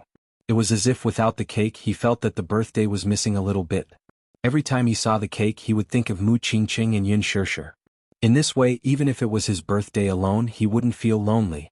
However, without the cake he would feel that he was really alone on his birthday. It was also from that time that Alice really realized that on her birthday, she couldn't lack anything but cake. Otherwise, she wouldn't have tried so hard to find a cake everywhere. In the end, he really found it. Maybe the taste is limited, but I've seen the production environment. It's quite clean. Gong Jie walked to the table and opened the box personally. A cake that wasn't considered round greeted his eyes. There was nothing new about the production. In China, it was the original appearance of a cake from the 60s or 70s. The cake's cream was mixed with cheap coloring. The wavy pattern was written in English, Happy Birthday. The font was crooked and not exquisite at all. Happy birthday. Alice smiled at him. Gong Jie smiled and gently hugged the back of her neck. He planted a kiss between her eyebrows. Thank you. Hua Jin said that. Gong Jie turned to look at him. What? Happy birthday to you. Gong Jie paused and suddenly thought of something. Then, where's the gift that you prepared? Hua Jin inexplicably looked a little guilty. I'll give it to you later. What gift? You're being so mysterious. Gong Jie didn't probe further. He casually dipped his finger in some cream and put it into his mouth. It was unexpectedly delicious. So sweet. Although it was cheap coloring, the cream was actually not bad. The point was, in a background like East Africa, the food had always been bad. The cake placed here was already considered a luxury. Hua Jin also took a bite. His appetite wasn't as picky as Gong Jie's, but he felt that the cake wasn't delicious. He didn't like cream. This year, only Hua Jin and I will celebrate your birthday with you. Alice looked at the cake again. But we were lucky. No matter what, we still found the cake. She actually still remembered. He couldn't live without a cake on his birthday. Gong Jie was a little touched. He pursed his lips and prepared to cut the cake. Hua Jin stopped him. Aren't you going to light a candle and make a wish? Alice chimed in. Yeah, make a wish. Little Jie, make a wish. I don't know what to wish for. Think about it. As Alice spoke, she took out the only candle that the boss had given her and lit it. In the dim candlelight, Gong Jie closed his eyes and made a perfunctory wish. This year's birthday wishes. Hua Jin and Alice looked at him seriously. Gong Jie said, World peace. Hua Jin, Alice was speechless. The two of them tacitly fell silent. World peace. Who was he kidding? They didn't know why, but when this wish came out of Gong Jie's mouth, it didn't sound convincing at all. Hua Jin muttered, With you around, the world won't be peaceful. Gong Jie glanced at him coldly. He casually dipped some cream in it and forced it into his mouth. Eat your cake. Chapter 45-58. He was the biggest obstacle to world peace. 70% of the world's wars were caused by hurricanes. How dare he wish for world peace? When Gong Jie heard this, he glared at him fiercely. Hua Jin suddenly felt guilty and cowered. He quickly raised his wine glass and toasted him. Cheers? That sincere expression of his seemed to be trying to curry favor with him. Gong Jie did not stoop to his level. Alice also poured a glass of wine and clinked it with his. Shao Jie, I'll toast to you. Unknowingly, half a round of drinking had passed. Alice and Gong Jie had good alcohol tolerance, but tonight the two of them had finished 12 bottles of champagne. Whether it was Gong Jie or Alice, they were both a little drunk. In the end, they were no longer drinking for the sake of drinking, but for the sake of their lives. Gong Jie was still a little sober, but Alice was already beyond drunk. She pointed at Gong Jia, wanting to take advantage of the night to compete with him. Hua Jin could not help her up, so he had no choice but to contact other people. Only then did they drag Alice away. When he returned to the room, he saw Gong Jia leaning against the floor-to-ceiling window with his head leaning weakly against the window. Out of the corner of his eye, he saw Hua Jin walk in, but he did not move. Could be seen that he had drunk a lot, so much so that he was dizzy. His whole body was limp and weak like a large doll lying limp by the window. Hua Jin walked over and stretched out his hand, wanting to help him to the bed. However, Gong Jia suddenly looked at him childishly, spread his hands and pursed his lips. He actually had a hint of coquettishness. "What? Where's my present?" Gong Jia said eloquently. "It's my birthday today, and you didn't prepare a present for me? What present do you want?" "I don't care, I want a present." Gong Jia began to lose his temper. "If you don't give me a present, I won't remember." "All right, I'll give you a present. Get up first." Hua Jin was half joking and half fawning. His strength was limited, and drunken people were always scoundrels, so he couldn't do anything to him. Thus, in desperation, Hua Jin tempted him with a birthday present. "If you lie down on the bed obediently, I'll give you the birthday present I prepared." When Gong Jia heard this, he smiled meaningfully. "You're lying. You didn't prepare a gift for me at all." Gong Jia was suddenly very angry. "You don't even know my birthday. How is that possible?" "Of course I know your birthday." He always remembered Yun Shishir's birthday, and Yun Shishir's birthday was naturally Gong Jia's birthday. He wouldn't make a mistake. He had always remembered Gong Jia's birthday. "I promise you, as long as you lie down on the bed, I'll give you your birthday present." When Gong Jia heard this, he really stood up obediently. With Hua Jin's support, he finally walked to the side of the bed and sat down heavily. The soft bed collapsed slightly. The moment Gong Jia lay down on the bed, he hooked his long arm around Hua Jin's neck and pulled him into his embrace. Hua Jin lifted his head from his chest and glared at him angrily. However, he saw him cupping his face and asking seriously, "Where's the present?" God knew how much he couldn't wait to see his present. Chapter 45-59. "Look carefully, the gift you want is right here." With that, Hua Jin cupped the man's face in his hands and pressed his lips against the latter's. The sudden kiss made Gong Jia, whose mind was in a mess because of the alcohol, even more dizzy. Originally, he had drunk a few more bottles out of excitement that night, and his whole body was dizzy. Hua Jin's kiss had really wiped out his last bit of rationality. Hua Jin, he actually took the initiative to kiss him. Was his so-called gift referring to this kiss? Or, Gong Jia had no time to think. Almost instinctively, he flipped over and easily pinned him under his body. Pinning the man's hands to the side of the pillow, Gong Jia lowered his head and took the initiative to kiss the other aggressively. Hua Jin's breathing quickened. Only God knew how difficult it was for him to take this step. Ever since Alice said those words to him the day before, he couldn't calm down for a long time. He had always thought that Gong Jia's so-called liking for him was actually just a moment of interest. Most of the liking had nothing to do with love. It was only because of loneliness, because of the desire for warmth, because of a moment of interest. However, after the interest, one would realize that one didn't really like the other person that much. Many feelings were often just the product of loneliness. Hua Jin had always been worried that if Gong Jia knew about Alice's matter, would Gong Jia push him away and be with her because of his guilt towards Alice? However, due to a freak combination of factors, Gong Jia and Alice's attitudes the last time had already made it clear that their friendship would not change. Alice had also told him that it wasn't easy for two people to like each other. Therefore he had to cherish it all the more. Hua Jin thought that this was why he had to take the initiative to take this step. Therefore he used this kiss to express his determination. He liked Gong Jia. He didn't want to deny it anymore. This feeling had already existed since the first time they played dare, when their lips touched through a piece of tissue. His feelings for her were definitely not just a moment of interest. However, at that time he didn't think much of this feeling. He didn't think it was out of love and affection. Therefore he suppressed himself again and again, but he didn't expect that unknowingly he had already fallen deeply. Liking someone was something that couldn't be suppressed. Especially when the other party also liked him. The more he felt suppressed, the more painful it was. If Gong Jia didn't like him, it would be fine. However, Gong Jia also liked him. Since both of them liked each other, then, let's be together. Don't care about the uncertain future or whether they could walk to the end. Love was in the present. At the thought of this, Hua Jin gently hugged the back of Gong Jia's neck and responded to his kiss even more deeply. Unknowingly, half of the shirt on his body had already been taken off. Similarly, Hua Jin followed suit and removed the man's clothes. In the blink of an eye, Gong Jie's strong shoulders were exposed to the air. For some reason, Hua Jin was so nervous about what was going to happen next that his heart almost jumped out of his throat. Chapter 4560. Gong Jie suddenly lowered his head and whispered into his ear. "There's something I've wanted to say to you for a long time." What? I want? Gong Jie gently lifted his chin and kissed him gently. "I want you." This impulse had been brewing for a long time. Hua Jin was slightly startled. However, because of his frantic kisses, he could no longer think independently. The night was dreary. In the room it was charming and gentle. When Hua Jin woke up again, the sky was dark as ink. Beside him, he could hear Gong Jie's heavy breathing. He drank too much.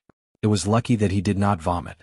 When he wanted him, he did not know the main points and did not know how to do it. He hurt him several times. It was like the end of the war. Other than enjoyment, it was more for him to vent the emotions that he had been suppressing. His suppression, Gong Jie's suppression, in the end, turned into energy that filled his body and was injected into the other party's body. When Hua Jin opened his eyes, he felt as if his whole body was filled with cement. He was stiff and could not move. Even when he raised his hand, he felt that his arm was extremely heavy. So thirsty for water. He felt as if the blood in his body had solidified. After much effort, he finally supported his body and got up from the bed. He turned over and got off the bed. When his toes touched the ground, it was as if there was an electric current flowing through his waist. He staggered, his legs went soft, and he fell to the ground. Hiss. It was so painful. Why did it feel as if his waist had collapsed? It was sore and painful. Most importantly, his tailbone in particular was extremely sore. Hua Jin wanted to cry but had no tears. He supported himself on the bed and stood up with difficulty. He walked to the table but could not find water. He walked weakly to the cabinet and poured some cold water. He gulped down a few mouthfuls of water to finally relieve his thirst. He held the glass of water and walked to the window. Through the window he looked not far away. Even though it was far away, he could vaguely see the ruins filled with smoke. Wreckage was everywhere, as if it was the scene after the apocalypse. The whole of East Africa felt like it was the end of the world. Behind him, there was the sound of Gong Jie turning over. Hua Jin turned around and saw that Gong Jie had turned over and fallen asleep again.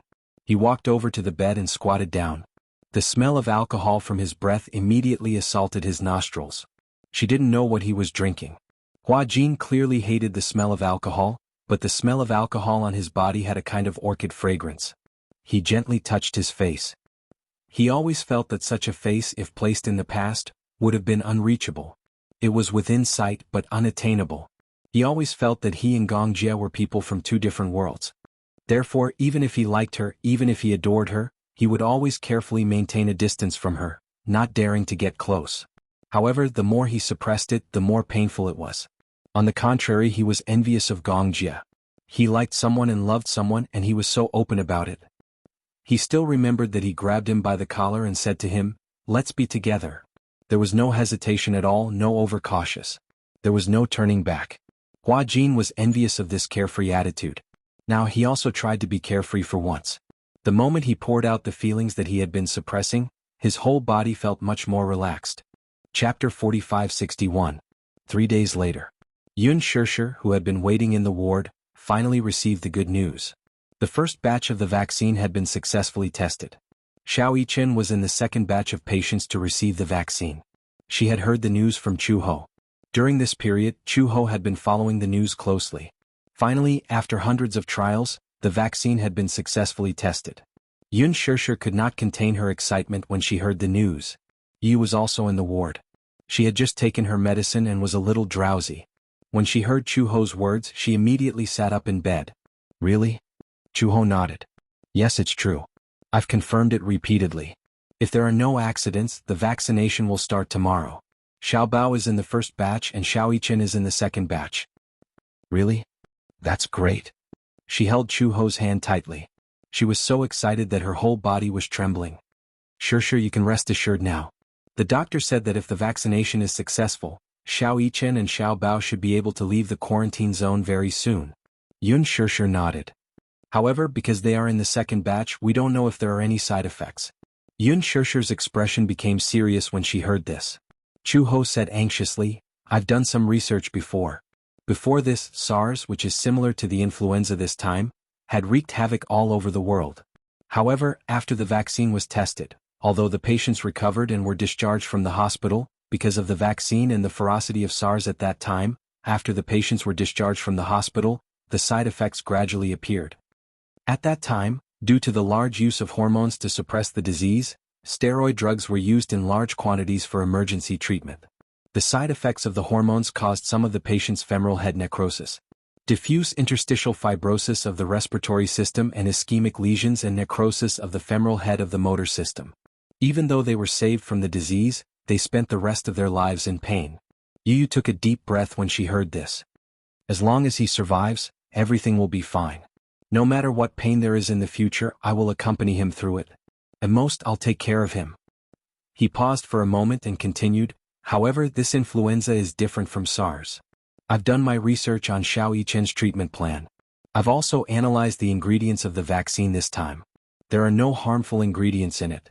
If you really want to list the side effects, it's probably that you'll lose a lot of weight for a long period of time. You'll lose a lot of nutrients because of your body's consumption. Yu spoke with fervor and assurance as he analyzed the situation logically. Chuhe was dumbfounded when she heard this. She stared blankly at Yun Shishir and asked in disbelief, "How old is Yu?" 11 years old. Chuho was even more amazed. When she thought about Xiao Bao, who was about the same age as Yu, she realized that there would be no harm if there was no comparison. How did she raise a landlord's foolish son, while other people's sons were so smart? Anyway, as long as this vaccine can cure Xiao Yichen, I don't care about anything else. Yu paused for a moment and said, even if his body is damaged because of the influenza, I'll take care of him for the rest of his life. Yun Shishir hugged Yu and kissed his forehead gently. You good boy. Didn't you say that you've studied the ingredients and that there aren't many side effects? Chapter 4562. Yes, but it's impossible to be foolproof. Even if there are any side effects, Xiao Yichen still has us. Yun Shishir was worried when she heard this. However, the vaccine was the best solution so far. Yu comforted her. Mommy, don't worry. Although this is the first batch of the vaccine, we've already done a lot of safety testing. Moreover, the vaccine has been strengthened. We've refined the best parts and removed the dangerous parts. All in all, the vaccine is quite safe. Okay, that's good. At this point, they could only take one step at a time. The vaccine had already passed the Phase I clinical trial and Xiao Bao was in the first batch to receive the vaccine. After the vaccination, after 48 hours of observation, the flu symptoms were significantly reduced. After the blood test, the virus was quickly brought under control. Xiao Yichen was also in the second batch to receive the vaccine. The surprising thing was that the vaccine seemed to have an amazing effect on Xiao Yichen. That night, his fever suddenly went down. From the blood test results, his symptoms were obviously recovering faster than the other patients in the same batch. Unbelievable. The doctors were all amazed. Xiao Yichen was really a miraculous child. His illness worsened the fastest and he recovered the fastest after the vaccination. Moreover, after a few days of observation, the vaccine did not have any side effects on his body. The other patients had a strong reaction. Other than vomiting violently and having a high fever, some of the more serious cases even reported that they had lost their sight. 3 days after the vaccination, Xiao Bao also had a reaction. He suddenly had tinnitus.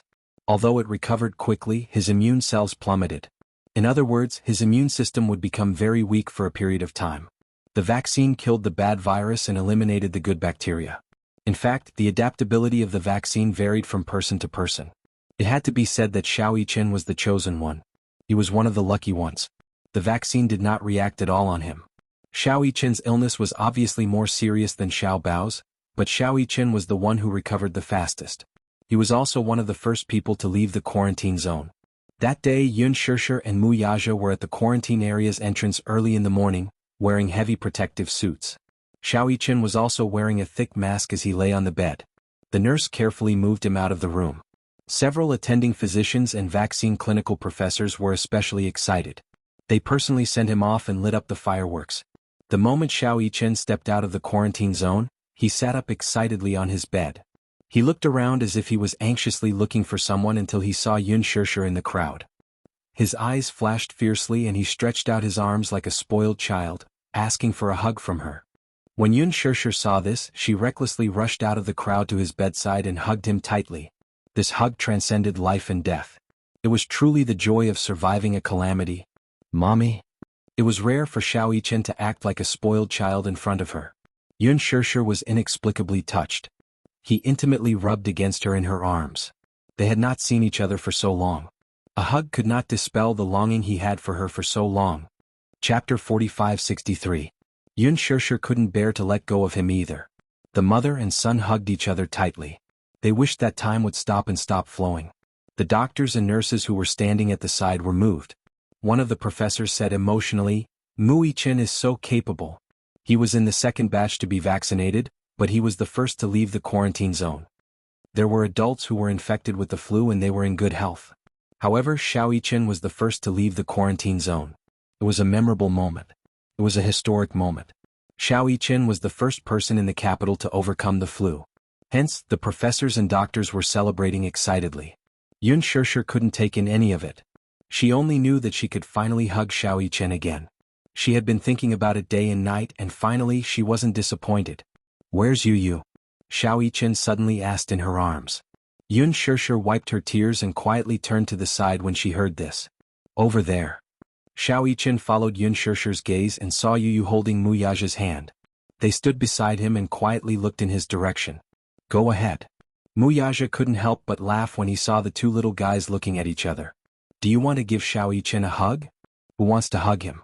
Yu pouted and complained, "He made me wait for so long and he came out so late. Who wants to hug him?" Muyaja smiled knowingly when he heard this. This little guy was still so duplicitous even at this moment. God knew how hard it had been for him to fall asleep last night when he found out that Xiao-Yi-chin would be able to leave the quarantine zone the next day. He couldn't fall asleep no matter how hard he tried. He was afraid that something unexpected would happen. Although Xiao-Yi-chin would be able to leave the quarantine zone the next day, Yu was worried that something unexpected might happen. Perhaps his condition would worsen overnight. He appeared to be very indifferent, but in fact he was more anxious and impatient than anyone else. Muyaja had no choice but to gently push him from behind. Yu was caught off guard and stumbled a few steps back. He turned around and looked at his daddy with disdain. "Go. Give your brother a hug as a celebration for him." Yu hesitated for a moment before she turned around and walked towards Xiao-Yi-chin. Xiao-Yi-chin quietly watched him walk towards him. He couldn't help but reach out his hands and look at him expectantly. Yu looked at his expectant expression. For some reason she felt a lump in her throat and her eyes turned red. She took a few steps forward and threw herself into Xiao-Yi-chin's arms, hugging his shoulders tightly. "Xiao-Yi-chin." Yu pretended to be calm. He gritted his teeth but he couldn't hide his sobs. He forced out a few words. "Welcome back." Xiao-Yi-chin was so touched that his eyes turned into crescents. Although he was smiling, tears streamed down his face. "I'm home, Yu." Yu, Mui-chin bit his lip. He couldn't hold back the second half of his sentence. "I missed you. Did you miss me?" Yu nodded gently and said in a choked voice, "Yes, I missed you so much." How rare. Yun Shirshir and Muyaja couldn't help but feel emotional. Yu, who had always been arrogant, had finally said, "I missed you." Chapter 45-64. Yun Shirshir was so touched that she wiped away her tears. Because of this new lease on life, she thought that she would cherish the happiness of her family of 6 even more in the future. Wealth and power were another matter altogether. Only a healthy and safe life was the most important. Yu and Mui-chin hugged each other tightly. The two of them turned their heads at the same time and glanced at Yun Shirshir and Muyaja. Muyaja and Yun Shirshir walked over and hugged Xiao-Yi-chin and Yu gratefully. The four of them hugged each other tightly, and no one could bear to let go. In the ward, Yueyao held a bouquet of flowers and waited eagerly at the door. She woke up very early in the morning. Yun Shirshir had already told her that Xiao-Yi-chin would be returning to the ward this morning, and she would bring Yu to welcome him. Yueyao wanted to go as well, but she was too young, and her immunity was not as high as an adult's. Although the vaccine had been developed, Yueyao still tried her best to avoid going near the quarantine zone with her physical fitness. Hence, under Yun Shirshir's repeated coaxing, Yueyao obediently stayed in the ward and waited eagerly for Xiao-Yi-chin's return. Suddenly, the sound of heavy footsteps came from outside the door. Yueyao's ears were sharp and she immediately heard it. She walked to the door excitedly. If she were a little puppy now, her tail would be wagging excitedly. The door finally opened. Yueyao was about to go up to welcome him when she saw Chu-ho push the door open and walk in. When he saw Yueyao standing at the door like a puppy holding a bouquet of flowers, he was dumbfounded. Yueyao immediately wilted when she saw Chu-ho. "What? I thought Brother I-chin was back." Chu-ho didn't know whether to laugh or cry. He walked over and picked Yueyao up. "What's wrong, little Yueyao? Are you waiting for Xiao Yichen?" "Yes. Mommy said that brother Yichen is coming back today." When Yueyao mentioned Xiao Yichen, her face flushed red. She was obviously very happy. Chu Ho lovingly scratched the bridge of her nose. Sometimes the more he looked at Yueyao, the more he liked her. She thought that it would be great if Chanchan could be as cute as Yueyao when she grew up. Yueyao was quite likable. She was obviously raised like a little princess, but she didn't put on the airs of a princess. "Don't worry, Xiao Yichen will be back soon." Just as they were talking, Yun Shishir and Mu Yaja's voices came from outside the door. Sensing that her daddy and mommy were back, Yueyao kicked her legs and said that she wanted to come down. Just as Chu Ho put her down, Mu Yaja pushed the door open. Yueyao hurriedly walked over with the flowers in her hands. Suddenly, she bumped into the operating table that had just been pushed open. With a plop, she fell on her butt on the ground. Yun Shishir was shocked when she saw this. Just as she was about to walk over and carry her, she saw Yueyao nimbly get up from the ground. She patted the dust off her butt and walked toward Xiao Yichen. "Brother?" Xiao Yichen was lying on the bed obediently. When he heard Yueyao's soft voice, he struggled to sit up. He had just been vaccinated and was still recovering. He was weak in all aspects, so when he sat up he was a little out of breath. Just as he sat up, he saw Yueyao walking toward him with the flowers in her hands. "Brother, welcome back." Xiao Yichen was stunned. Chapter 45-65.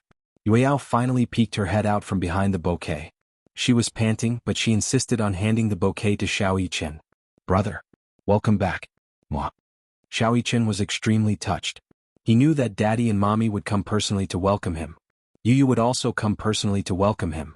However, he did not expect Yueyao to look forward to his return so much.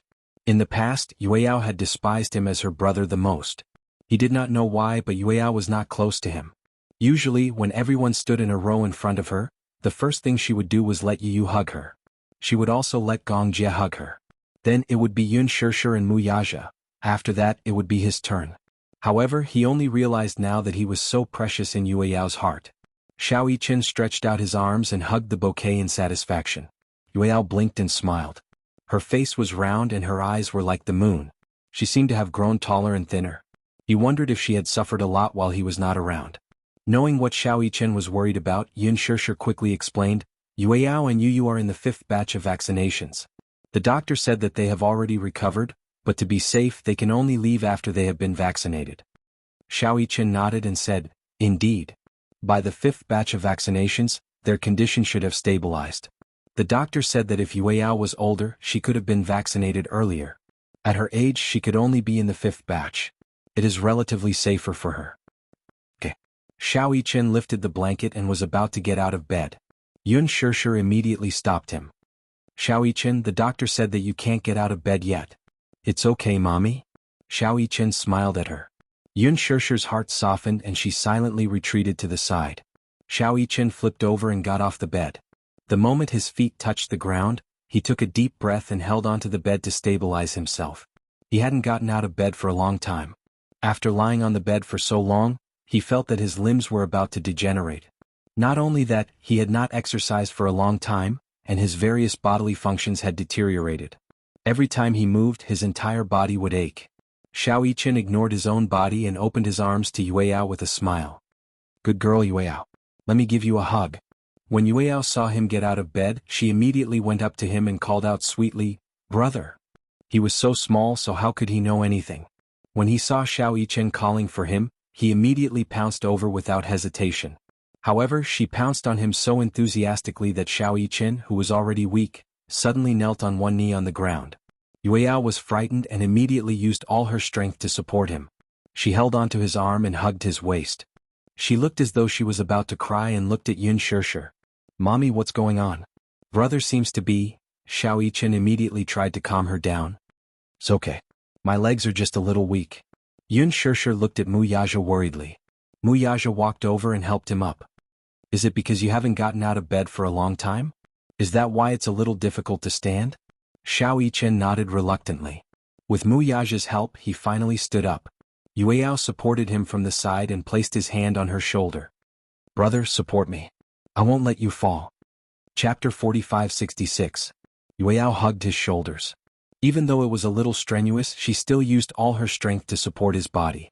Yun Shirshir walked over and couldn't help but scratch Yueyao's nose with heartache. "Brother, are you heavy?" Yueyao shook her head and said, "No." Jing Yang watched from the side. Ever since Xiao Yichen returned to the ward, he had been hesitant. After hesitating for a long time, he clenched his fists and finally mustered up his courage. He carefully walked forward and asked with a smile, "Brother Yichen, do you want me to help?" Xiao Yichen glanced at him from the corner of his eye and his face turned cold. "Go away." Jing Yang smiled. "Okay." He tactfully walked to the side and sat on the bed aggrievedly. Yun Shirshir and Chu Ho looked at this scene in a daze. For some reason they didn't know whether to laugh or cry. It was obvious that Jing Yang wanted to curry favor with Xiao Yichen. After all, he was Yueyao's brother. Especially since Xiao Yichen had finally returned from death's door and successfully received the vaccine, he naturally wanted to welcome him. In the end, Xiao Yichen especially disliked Jing Yang. He and Yueyao were so close that Xiao Yichen was most upset about it. Therefore he was unwilling to pay attention to Jing Yang. As a senior Siscon, he still hadn't forgotten that Yueyao had neglected him and Yu for Jing Yang. Yun Shirshir didn't know whether to laugh or cry at Xiao Yichen's guarded look. Chu Ho whispered, "Why do I feel that it will be difficult for Yueyao to get married in the future?" Yun Shirshir glanced at her and didn't react for a while. "Look, Yueyao has two brothers who dote on her so much and a father who dotes on her. Whoever wants to marry Yueyao in the future will have to conquer these three men. It's enough for him to suffer." After Chu Ho mentioned it, Yun Shirshir also realized it. She sighed helplessly. "In our family, Yueyao is the most precious. I'm also worried that he won't be able to get married in the future. Yaja is still fine. When Yueyao was born, he was like a slave to his daughter. Now that I've brainwashed him, he's much better. However, those two guys, Yu and Xiao Yichen, won't let Yueyao suffer in the future. Yes. I really don't know if this is a good thing or a bad thing." Yun Shirshir shook her head. "It can't be anything good. When he grows Yueyao Yichen, he will definitely have a family's family. If he does, Xiao Yichen and Yueyao Yichen will definitely not get along with their brother-in-law. On top of that, Yaja is such a difficult father-in-law." For some reason, after hearing Yun Shirshir's words, Chu Ho suddenly sympathized with Yueyao's future husband. "He's still young. When he grows up, perhaps it will be better." Yun Shirshir shook her head. "No, the older he grows, the deeper the bond between the three children will be. Actually, everyone has always felt that Yueyao Yichen and Yu is too dependent on Xiao Yichen and Yu. But in reality, Xiao Yichen and Yu are too dependent on Yueyao. Yueyao Yichen has a special meaning to them." "A special meaning?" Chu Ho didn't understand. "What special meaning?" Chapter 4567. I understand now. Chu Ho continued, "Actually, Xiao Bao feels the same way about Qian. However, he likes his younger sister very much, but he doesn't like his younger brother at all." Yun Shirshir was surprised. "Why?" "Maybe it's because the same sex attracts and the opposite sex repels." That was a perfect answer. Yun Shirshir couldn't stop laughing. The atmosphere in the ward was joyous and harmonious. It had been a few days and the ward had been gloomy. Now that Xiao Yichen was back, the cheerful atmosphere finally returned. When Xiao Yichen returned to the ward, he was still on the same bed. Although he couldn't leave the hospital for the time being, at least everything was stable after he was vaccinated. Although the public was still in a state of panic about the spread of the flu, they were still optimistic about the vaccine that was released this time. The atmosphere in the hospital was no longer lifeless. All the patients had new expectations for their lives. Soon Xiao Bao came back with the good news that he could leave the quarantine zone. On the day that Xiao Bao left the quarantine zone, he was in good condition. Although he was in the first batch to receive the vaccine, he came out 2 days later than Xiao Yichen. The doctor confirmed it again and again, and Chu Ho also asked about it. Overall, Xiao Bao's condition was good and stable, but it was slightly worse than expected. As long as he was given more nutrition, there would be no problem. When Xiao Bao came out of the quarantine zone, Xiao Yichen had almost recovered. Ever since he left the quarantine zone and returned to the ward, Yun Shirshir was full of energy. Every day she would eat fish soup and bones to nourish Xiao Yichen's body. She couldn't wait to quickly recover in 3 to 5 days. Xiao Yichen regained a lot of energy after eating so much fish and meat as well as fruits and vegetables. Therefore, not long after, he could get out of bed and jump around.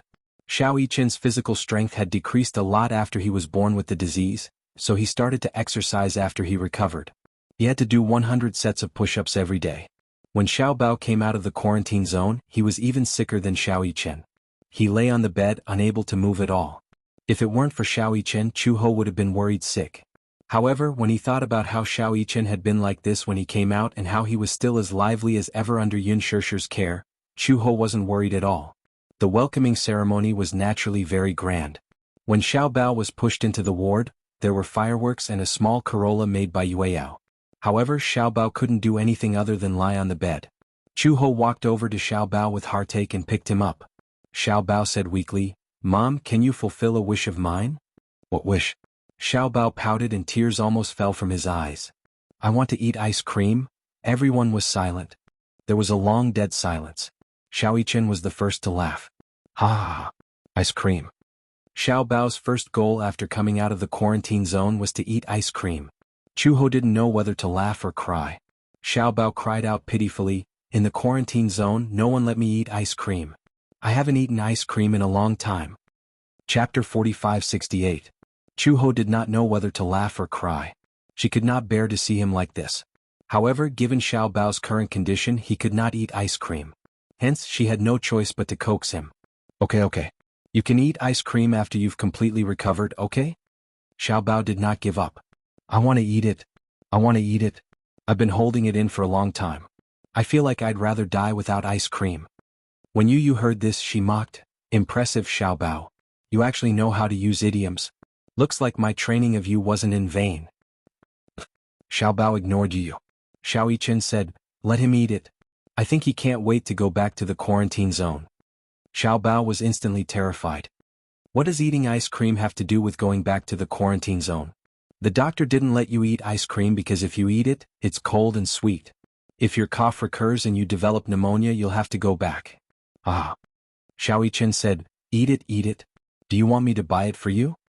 Yun Shishir reminded him weakly, "Xiao Yichen, you can't leave the ward yet. Mommy will buy it for him." Xiao Bao suddenly snorted in a fit of pique. "Forget it. I'm not eating it." Everyone smiled knowingly. Xiao Bao was probably the most cowardly and afraid of death among this group of children. There was no use in making threats and promises. If they told him directly that eating ice cream would worsen his condition, it would mean that he would have to be on countless drips and injections, and that would be enough to scare him. Xiao Bao raised his hand to show Chu Ho the dense needle marks and the residual needles on his hand. He sought comfort. "Mommy, look at my hand." After being on the drip for a long time, both his arms were slightly swollen. Due to the long period of infusion, the needle in his left hand was almost gone, so he switched to his right hand. If his right hand wasn't enough, he switched to his forehead and instep.